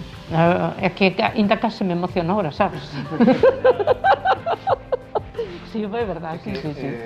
Cando, sí, a verdade é que me abriron as portas, vin a calidad humana de algunhas persoas daqui, en particular a xerente encarnada. Era unha mestra que se queda cega con 49 anos e que, bueno, ela formaba parte xa da comunidade e en ese momento xurden as xornadas pedagóxicas e decíamos a disponibilidade do persoal a poder estar aí e a poder saber e poder estar, vale? E aquí volvo ao mesmo. Cando non teñades motivación, pensade que sempre tedes motivos, vale? Entón, este foi o proxecto de fotografía cegas, dura 7 anos, logo se converte en facer tamén, bueno, tamén documentais, fixeron dentro deste proxecto de trato-retrato, retrataban todo o que iban tratando durante todo o mes e logo viñan a comentalo, e dende entón ela, pues bueno, fotógrafa. E no día a día, Ángeles, como é atender un grupo, levar dar unha conferencia por Meet ás 12 da noite, que che cambien realmente a plataforma, que teñas que ir a formarte en Zoom, que de Zoom pases a que te manden a Argentina porque a la gerente se le cae la conexión na súa casa e teñas que dar a conferencia a ti. Nada, eso, vamos, eu que imagino que na día diaria casi todas as que estades aquí tamén traballades en museos, é un pouco que tuvemos que facer adaptarnos todo ás novas circunstancias que nos viñeron dando e bueno, claro, despois de un tempo traballando, a formación, Isabel sabe ben, que na rede que é importante, que tratas de seguir formándote, isto é algo no que sempre estamos aprendendo, e no que sempre estamos rodando, no que sempre estamos tratando de medrar, é simplemente eso, e unha persoa con discapacidade, pois como o resto das persoas. Cóstanos o que nos costa, hai cousas que costan un poquinho máis. Ahora, cando queres facer algunha cousa, non todas están adaptadas, non todas a veces Encarna pásame PDFs e digo, collos como fotografía, non mos lee. Pero bueno, nada, buscas as axudas, buscas tal, é simplemente unha... Somos unhas... Este mundo, afortunadamente, é moi diverso, neste caso, son unha máis das persoas que está neste mundo, que afortunadamente estou dentro de, formo parte de, e que lle dou moitísimas gracias á Rede Musística Provincial de Lugo por, bueno, a Rede Musística, a Encarna non lle gusta, despois vai me reñir, pero da igual. A diferencia entre un soñador e un xestor é que o soñador é que o xestor ten un plan e a Rede afortunadamente ten unha xestora, ten unha xerente que ten plan, e eses plans cúmplense. Encarna ten uns principios que, como decían hoxe noutra que escutamos por aí, non son como os dos irmãos, como os de Groucho Mar, non sabes? Se estes non lle gustan, teño outros. Pois non, os de Encarna son os que son e van para arriba, e as persoas con discapacidade formamos parte da sociedade e temos dereito a estar nesta sociedade, e neste caso, pois dentro da rede museística. Por que a museoloxía social? Bueno, pois, de entrada, xa os dixen, cando me fago cargo, fixemos unha adscripción e descripción de todos os postos de traballo que éramos, que queríamos ser e para que estábamos preparados, non? Preparadas. Entón, nese momento, o que fixemos foi un plan de formación propio para formarnos, e de paso que nos formábamos nós, tamén viña xente de fora a formarse. E foi, gracias a eses cursos, creamos unha rede de familia que todas as persoas que viñeron a formarnos, de alguna maneira, convertíronse en elementos de legitimización. Moitas das veces, o sea, nosotros somos periferia, vale? Ainda que ás veces parece que nos teñan que legitimar fora, empezaron a chamarnos a falar por aí porque empezamos a facer accións co Thyssen. Entonces, como salíamos ao lado del Thyssen, pois éramos ou co Prado.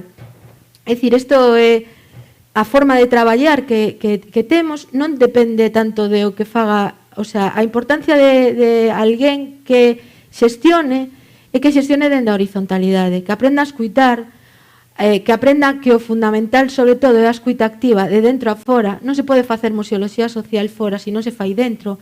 E en isto tamén hai luces e sombras, porque as vidas e as carreiras profesionais, tú podes ter na folla de ruta todo isto, marcas un desenvolvemento de carreira profesional, faz formación, se reclasifican os postos de traballo, pero a xestión de recursos humanos é complexa.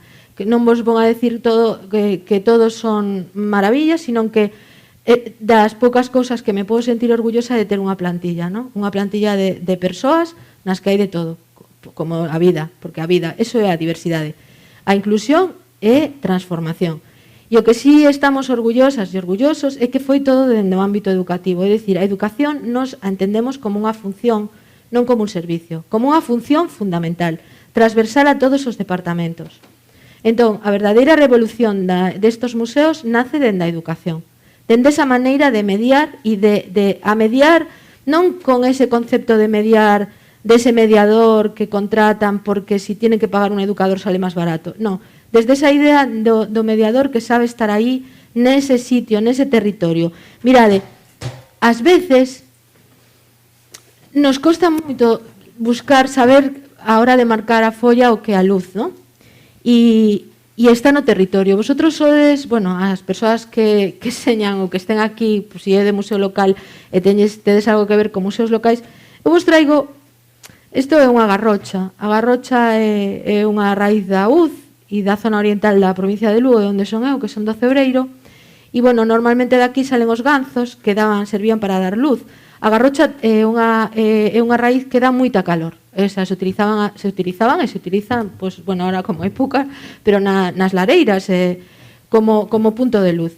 A mí tamén outra das mensaxes que me gustaría que vos quedara ou que vos rozara a alma é o tema da raíz, ¿no? Da radicalidade.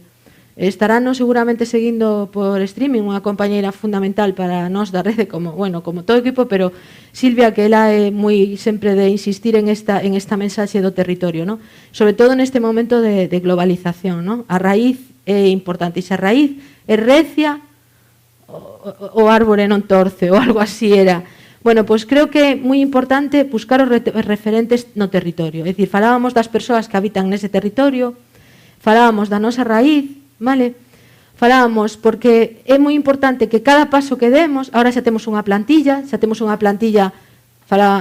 construída, unha plantilla formada, unha plantilla con interés e intención de seguirse formando día a día, digo, no? É o que debedes aspirar a que en esos museos haxa persoal, que é o normal. Outro non é lóxico, porque entonces non son museos, sino se cumplen as funcións de conservación, de investigación, de restauración, de difusión, de comunicación. Pois os museos teñen que cumprir esas funcións. Punto. Entonces, o museo é un gran medio de comunicación con credibilidade. E aquí veño con outro proxecto. Outro proxecto que, digamos que é un proxecto vital.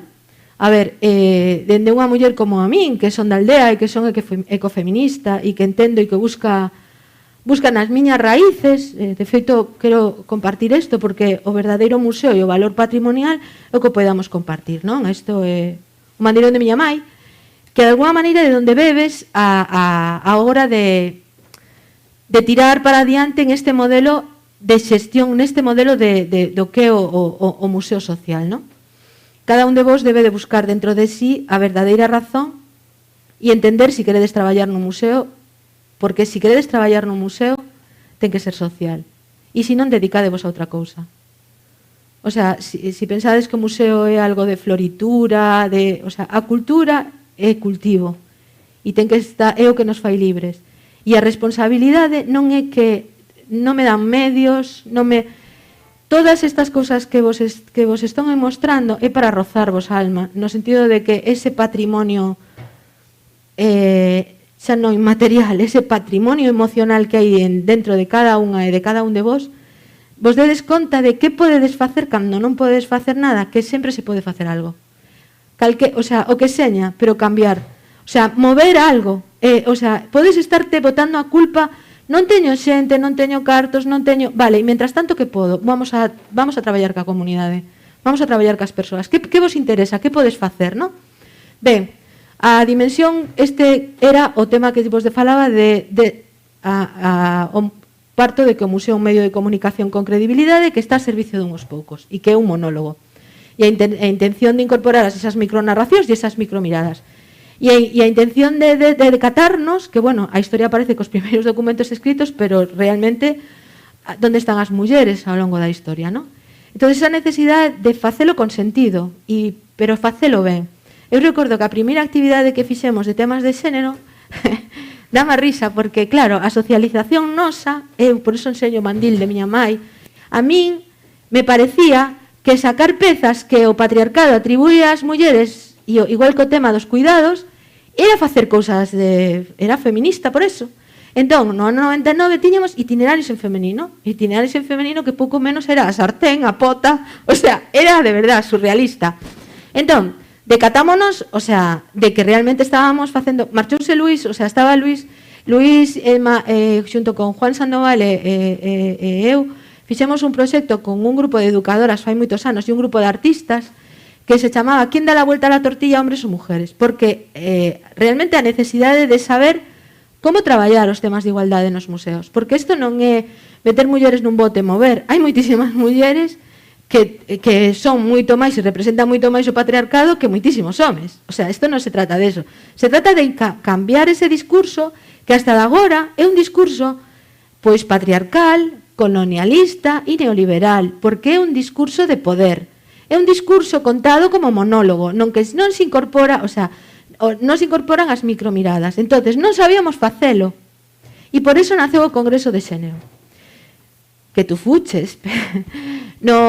Nese Congreso de Xénero, pois o que se traballaba era un Congreso de Xénero, museos, xénero, arte, educación, foise incorporando distintos apelidos, nunha parte era, bueno, a educación sempre foi, e despois o de xénero pasou por xéneros e, bueno, íbamos evolucionando, igual que vai evolucionando todo tipo de programas, non? En ese congreso neses congresos que viñan especialistas da academia, o sea, a universidade, as artistas, o sea, estaba representada a vida, todo o mundo, cas múltiples miradas para sair de aí e ver como podíamos, que podemos facer para cambiar o ADN da institución. Mira, 22 anos despois de xestionar museos, 30 nos encantos levo traballando en museos. Digo que iso é moi complexo, é dificilísimo, porque é desaprender o aprendido e é coller cada unha das pezas e entender para como esas pezas che poden axudar e servir a deconstruir unha socialización que é a toda a vida das persoas. Entonces, deconstruir esa cebola feita capa a capa é sumamente complexo. Ben, repito, non era unha cuestión de exposicións, nin era cuestión de actividades. Fixemos tropecentas, máis de 400 exposicións de artistas de todo tipo e tal. Actividades didácticas, porque sobre todo traballábamos nesa idea de que decía antes Isabel, de que esa terceira xeneración... non era Isabel, me fui. É que hoxe teño un día un pouco complicado, estuve dando unha charla antes en outro sitio e... Non, foi Olaya Fontal. Decía da terceira xeneración, se empezas educando a unha primeira xeneración, na terceira tes esperanzas de que poda haber un cambio, non? Entón, ese cambio que ten que vir das mans da familia. Por que vos conto isto? Porque a actual programación de actividades escolares que temos, que vos convido, temos unha plataforma educativa que a podedes ver, aparte de ser multicamble, incorpora, hai moitísimas actividades vencelladas para traballar o tema de igualdade, pero incorpora tamén a familia, é dicir, hai un cuaderno de profesorado, cuaderno para o alumnado e tamén un cuaderno para a familia dentro da propia opción. E además, a mesma programación escolar tamén propón poder facer cousas tamén como actividade extraescolar, tirando tamén do mesmo fío, non? Ben, é un intento, falábamos do multicanle, nosotros temos visitas inmersivas de forma que a xente, todos os servicios que temos no museo e o material é gratuito, todo é gratuito, bueno, ao ser un museo público, decir que non lo pagan 2 veces, porque xa o paga a xente cos seus impostos. E entón, son super interesantes, miradea, porque además é fruito dun traballo consensuado coa comunidade, é dicir, cada unha das unidades didácticas saeu fruito do traballo tanto do equipo como tamén das miradas alleas, tanto da academia, ou sea, tanto de xente das universidades como a sociedade civil, a familia. Entón, estamos moi contentas nese sentido. Entón, novedade en canto a programación, que nos trae a pandemia? Bueno, aparte da desgracia, non? Nosotros, de feito, dende o momento que o museo pecha, ese mesmo día, o sea, Silvia e Maiseu estábamos nunha residencia entregando material antes de...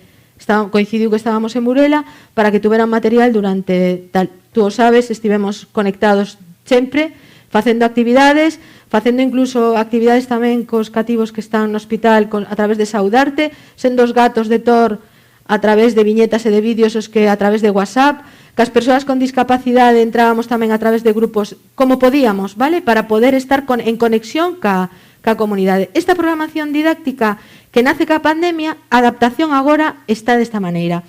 Nosotros a programación a podes facer no museo.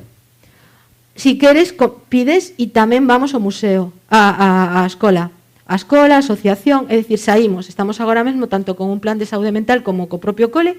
Entonces estamos indo fora, os colexios, as asociacións, tamén levamos exposicións, levamos, bueno, movémonos para fora. E despois, as actividades teñen a doble, podelas facer presencial, podelas facer online, ou podes facer a mixta, é dicir, actividades presenciais que tamén poden ter un apartado online e actividades online que teñen a apartado presencial.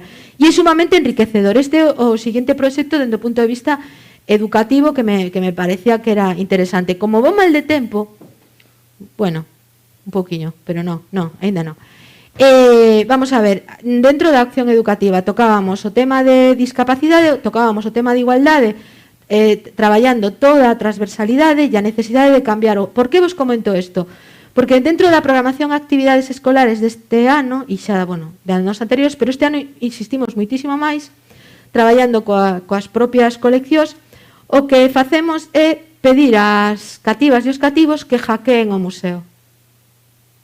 Vale, traballamos os códigos. Estos cachiños que vos estuven ensinando tamén son de outro proxecto que é unha webserie que lanzamos que tamén forma parte dunha unidade didáctica. Pero de hackear é para que tamén, de alguna maneira, pois, o das verdades absolutas, non? Ese museo crítico, ese museo que cuestiona, esa necesidade de que as cativas e os cativos realmente, diante de cada peza, pois, como podría ser isto? E de feito, se vades ao Museo de Lugo, vades a ver unhos puntos de cores que todo o mundo está intrigadísimo. Entra, e que é este punto? Pois ese punto son os folletos de determinados cativos e cativas que fixeron percorridos. Entón, hai un punto rosa, pois que en clave de igualdade, outro punto, é dicir, vale, hai distintos, é a forma tamén de incorporar as miradas alleas nesa narración. O tema de igualdade, repito, para poder facer unha verdadeira traballar a igualdade no museo, hai que partir de que temos que cambiar o ADN da institución. O ADN da institución non cambia por moito que te critiquen, que fagas ferramentas dende fora, sino non cambias o persoal que traballa na institución. E para iso hai que cambiar tamén e darse conta de que o que estamos falando non é unha moda, porque o social non é unha moda. Pode ser unha moda para os que solamente se dedican a xestionar eventoloxía, pero para os que realmente entendemos e sentimos o museo como o museo de raíz, o social é o que dá sentido ao museo, os museos que cambian a vida. Ben, habría que cambiar o discurso do proxecto museolóxico, había que cambiar a museografía, e de paso que se fai, eu agora mesmo cando pechamos a hora de abrir, por que de paso que se encheu todos os museos do mundo outra vez de plásticos e vinilos cando temos os 17 ODS aí por que non se aproveitou para facer tamén pois percorridos podotáctiles, por que non se aproveitou para pensar con mirada sostible e se gasta, de paso que faz unha señalización, non podía ser unha señalización que servira tamén para unha persoa cega cando vai polo museo?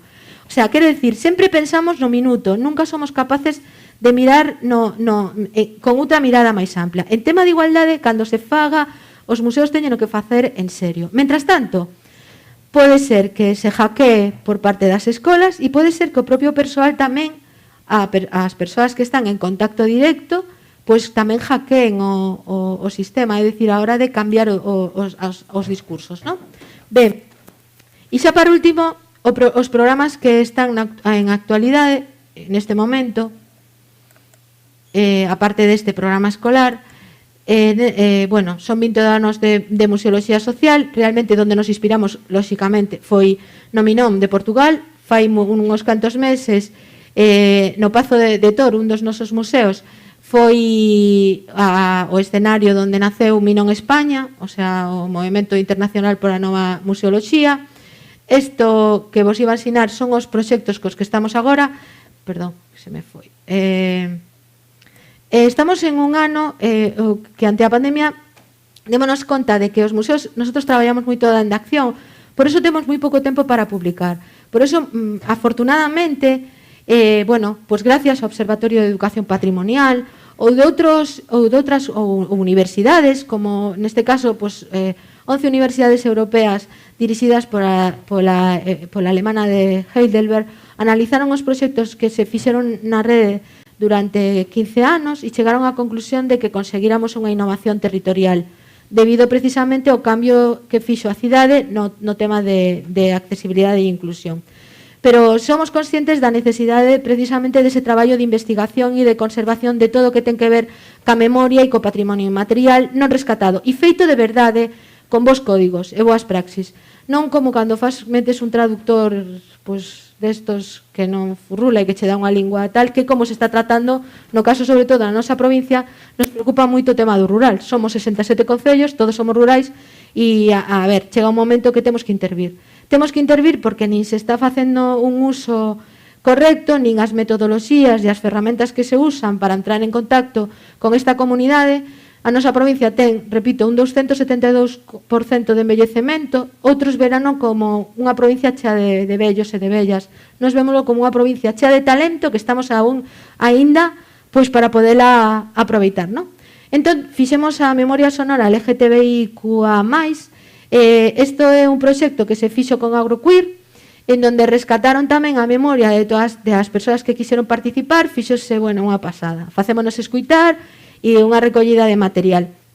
Logo, este proxecto Amar a Mar, de Memoria Amar a Mar de Mariñas Marosas e Maruxainas, que foi un proxecto que levou a cabo pois precisamente con Silvia, que tamén, bueno, é unha pasada de recuperar tamén a memoria das mulleres do mar, se fixeron exposicións, un montón de actividades. Non son proxectos puntuais, son proxectos que nacen, pero xa é para un compromiso vital da institución, ese novo modelo institucional. Se trata de humanizar a institución. Isto é ni máis ni menos do que de facer unha muller de 97 anos en Zoom, imaginádelo. Pois se non me lo creedes, podes entrar aí no Facebook de Rede Museística e as cuitas super orgullosa e a neta buscándolle para conectar. É unha pasada, o sea, E a arquitectura de memoria tamén, con isto o fixemos co grupo Indaga, un grupo de investigación Indaga, e se fixo con unha app que está, bueno, que tamén está colgada, que a través tamén de colaboración ca Universidade Carlos III. Bueno, nosotros os lazos, de verdade, son importantísimos os lazos ca Universidade de Santiago, a que lle debemos, pues, bueno, tamén toda a formación ao longo de todos estes anos.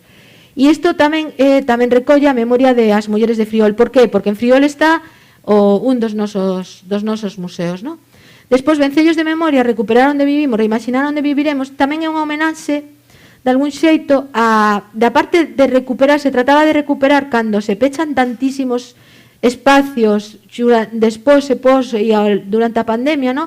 Era un pouco tamén, bueno, pues, non solamente a recuperación tamén nostálxica de todos esos feísmos que se fixeron, sino que tamén ir vendo, non, como evolucionamos para ver se se reacciona. Culturas en Diálogo é un proxecto tamén con migrantes, que dura tamén, tampouco non vos lo vou a contar, pero decirvos que hai neste momento hai 2 proxectos dentro de Culturas en Diálogo. Un proxecto chamase 113 máis, que son as nacionalidades de xentes que están censadas en Lugo, e o outro chamase Proximidade Junllana.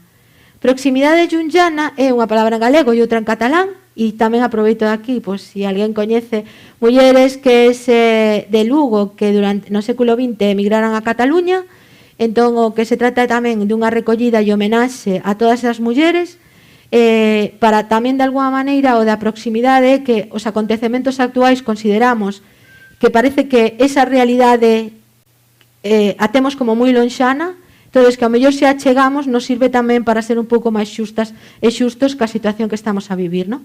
Entón, despois temos un proxecto de investigación, creouse un equipo de traballo tamén de investigación, conservación, difusión e educación de novas narrativas que, bueno, perdón, foiseme a pinza, non?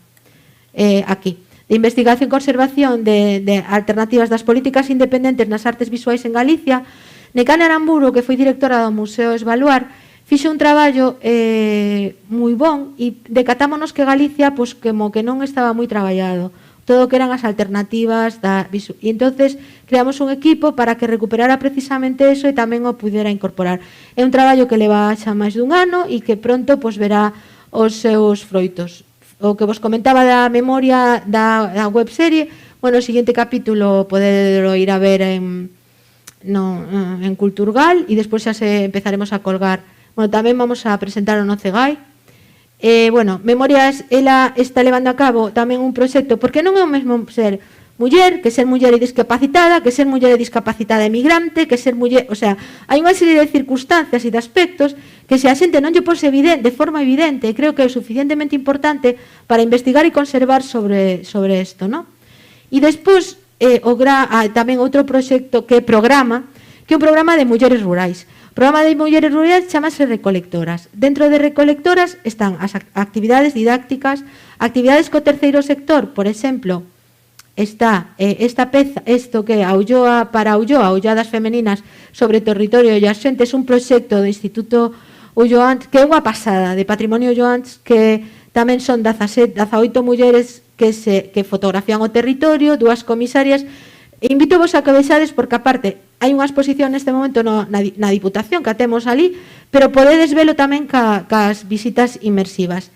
E en canto a recolectoras estamos indo aldea a aldea recolectando tamén historias con todos esos procesos a través de unhas fichas e a través de unhos audios e a través de unhas ferramentas, a 4 artistas en 4 espacios de toda a provincia co-crean.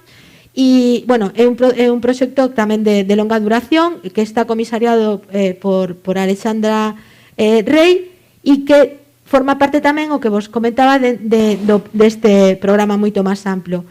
E xa por último, de paso que vas facendo recolección, é dicir, traballas, coleccionas todas esas historias de vidas, as investigas, as conservas para difundir, para educar, co trato que teñen que ter.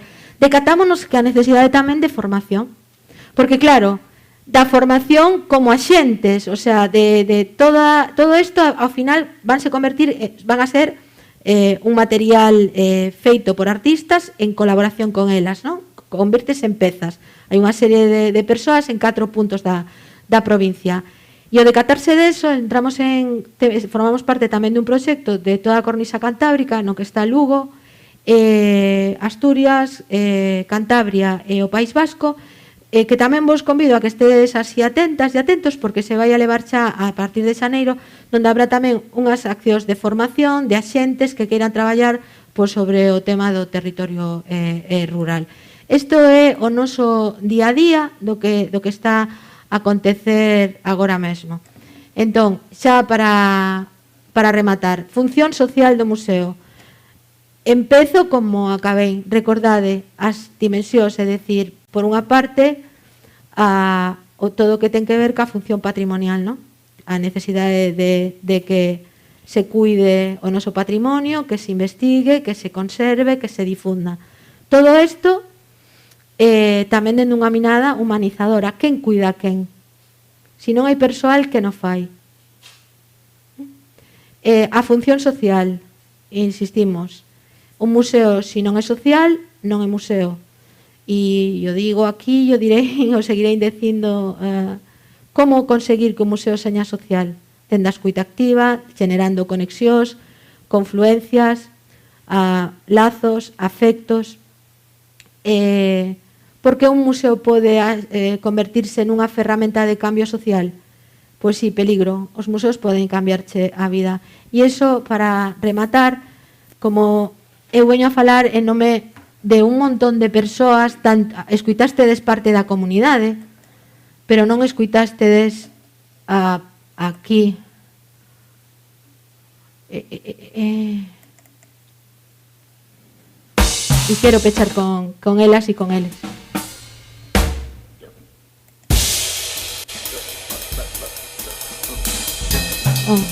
É a primeira vez que en Galicia se constituye unha rede de museos. Non é vídeo. Por formación profesional, ayer miré lo que significa red, me parece muy bonita.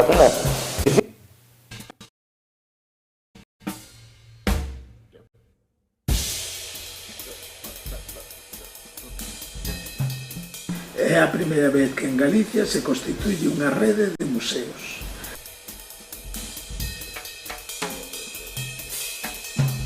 Por formación profesional, ayer miré lo que significa red, me parece muy bonita.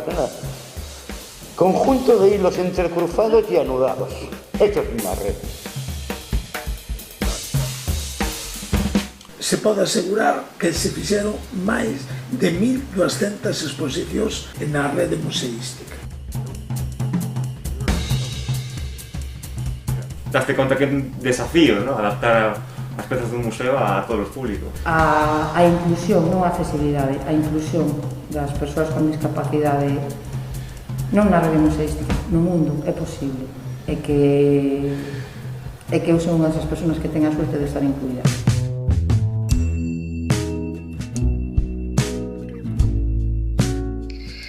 A ver, traballar coa comunidade é simplemente formar parte dela, é falar con ela, non é outra cousa.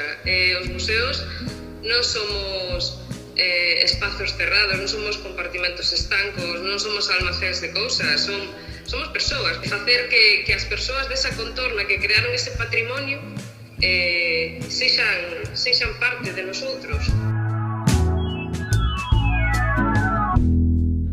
Pero para que un neno pregunte, teslle que dar pé e confianza.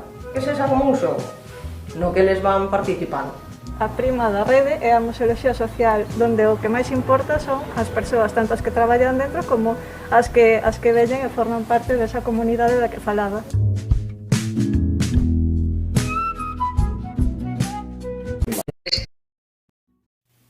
E hasta aquí vos esperamos en calquera dos 4 museos da rede, non?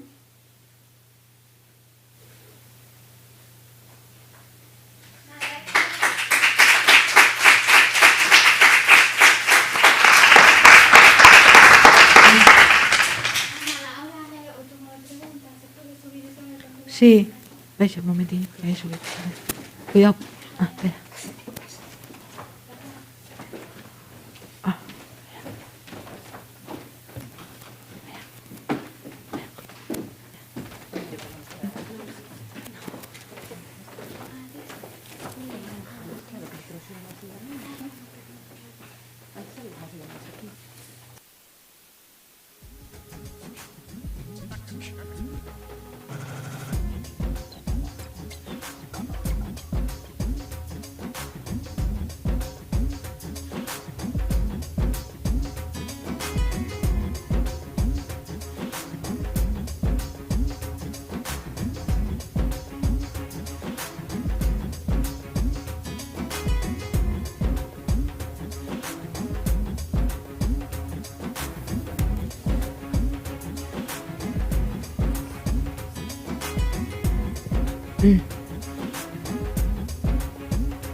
Por todo o traballo destes anos, polo entusiasmo, as ganas de seguir aí adiante, sexan as condicións que sexan. Sí, bueno, creo que se escoita perfectamente, non? Porque este salón escoitase perfectamente. Vale, gracias. Nada, que dicía que non vou facer preguntas, pero que sí quería darvos os parabéns por todo o traballo que levades desenvolvido, sobre todo polo entusiasmo, polas ganas, polas redes, bueno, que sigamos aí moito tempo en Carná. Felicidades. Sabes que somos familia, Espe, como digo, somos familia porque traballamos en museos, porque é unha muller valente, porque forma parte tamén do Consello Galego de Museos e da presidenta, e, bueno, que sabes que sempre contamos contigo sempre para todo, sempre te queremos enredar, porque iso é importante, que as que estades e os que estades aquí xa so de rede, o sea, que xa sabedes, ali vos esperamos, e non é palabriña, decir, o sea, con calquera das persoas que traballamos así. Así que agradecervos este espacio por a necesidade, porque o social non se visibiliza, importa a foto, o sea, non é marca. É marca que algo o que se considera VIP ou importante, o que merece unha foto, ao mellor é unha... Sí, ese día, o día D, pero logo no día a día, o sea, neste momento que creo que sería importante que todos nos replantexáramos a necesidade de traballar dentro dos museos, ese museo de espacio como espacio de afecto, e tamén o tema da saúde mental, en este momento é fundamental. A mí me gustaría saber cantas plantillas de museos durante a pandemia tuveron un psiquiatra. A rede museística sí. E hai que continuar. Porque se alguén se rompe unha perna e pode ir a un traumatólogo, se ten un problema de saúde mental, tamén dende o museo debemos axudar a visibilizar, debemos axudar a traballar, debemos a aproveitar tamén os nosos recursos e a arte precisamente para axudar en este momento con todas as forzas. É dicir, é reinventarnos. A creatividade que está en cada unha de cada un de vos para facer, bueno, pues para revertir na xente, non? O que facemos é eso, cobramos todos os meses, cos impostos de todo o mundo. Co cal o único que facemos é o que a nosa obriga. Nada do que facemos é extraordinario. Parece excepcional porque o anormal é que un museo este ao servicio da sociedade. Que este ao servicio da foto de determinado acto, eso é ben sendo habitual durante a historia dos museos. Que señamos un espacio de revolución, que é o que somos, unha panda de revolucionarias e de revolucionarios, intentando demostrar que hai outras formas de museos, incluso ter que buscar a legitimización fora da terra, porque cando aparecen en publicacións, hoxe aparece nunha publicación de Estados Unidos, cousas que pasan ou que facemos nós, ou que teña que ser un proxecto de nosotras en rede co Thyssen, os que nos legitime, ou que nos empecen a chamar a dar charliñas, que ao final é unha ferramenta de legitimización e de visibilización dunha provincia e dunha terra como é Galicia, non? Eu creo que tamén reivindico que os museos galegos pois que xa vai sendo hora de que se doten de medios, e non falo de nós, o sea, ahora mismo non estou falando de nós. Nós estamos vos poñendo exemplo de que un museo ao mellor non é preciso que teña moito orzamento, eses gastos mastodónicos tanto en edificios como en exposicións, pero sí porque non se invirte en persoal, porque realmente eso redunda na comunidade, redunda no territorio e redunda na conservación do patrimonio. Eso é, os museos albergan fontes primarias de coñecemento. Entón, ás veces parece que accións faraónicas son o que dan pé ou sentido ás institucións culturais. E o que dá pé sentido á institución cultural é a transformación social e apostar pola vida, non? E, bueno, eu estou moi contenta de terte aquí e estar hoxe na túa casa, Esperanza. Pois, bueno, simplemente, se alguén ten algunha cuestión máis que comentar,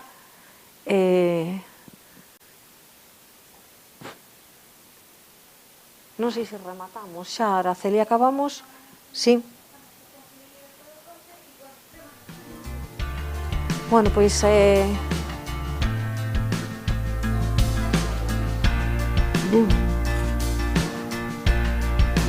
Bueno, pois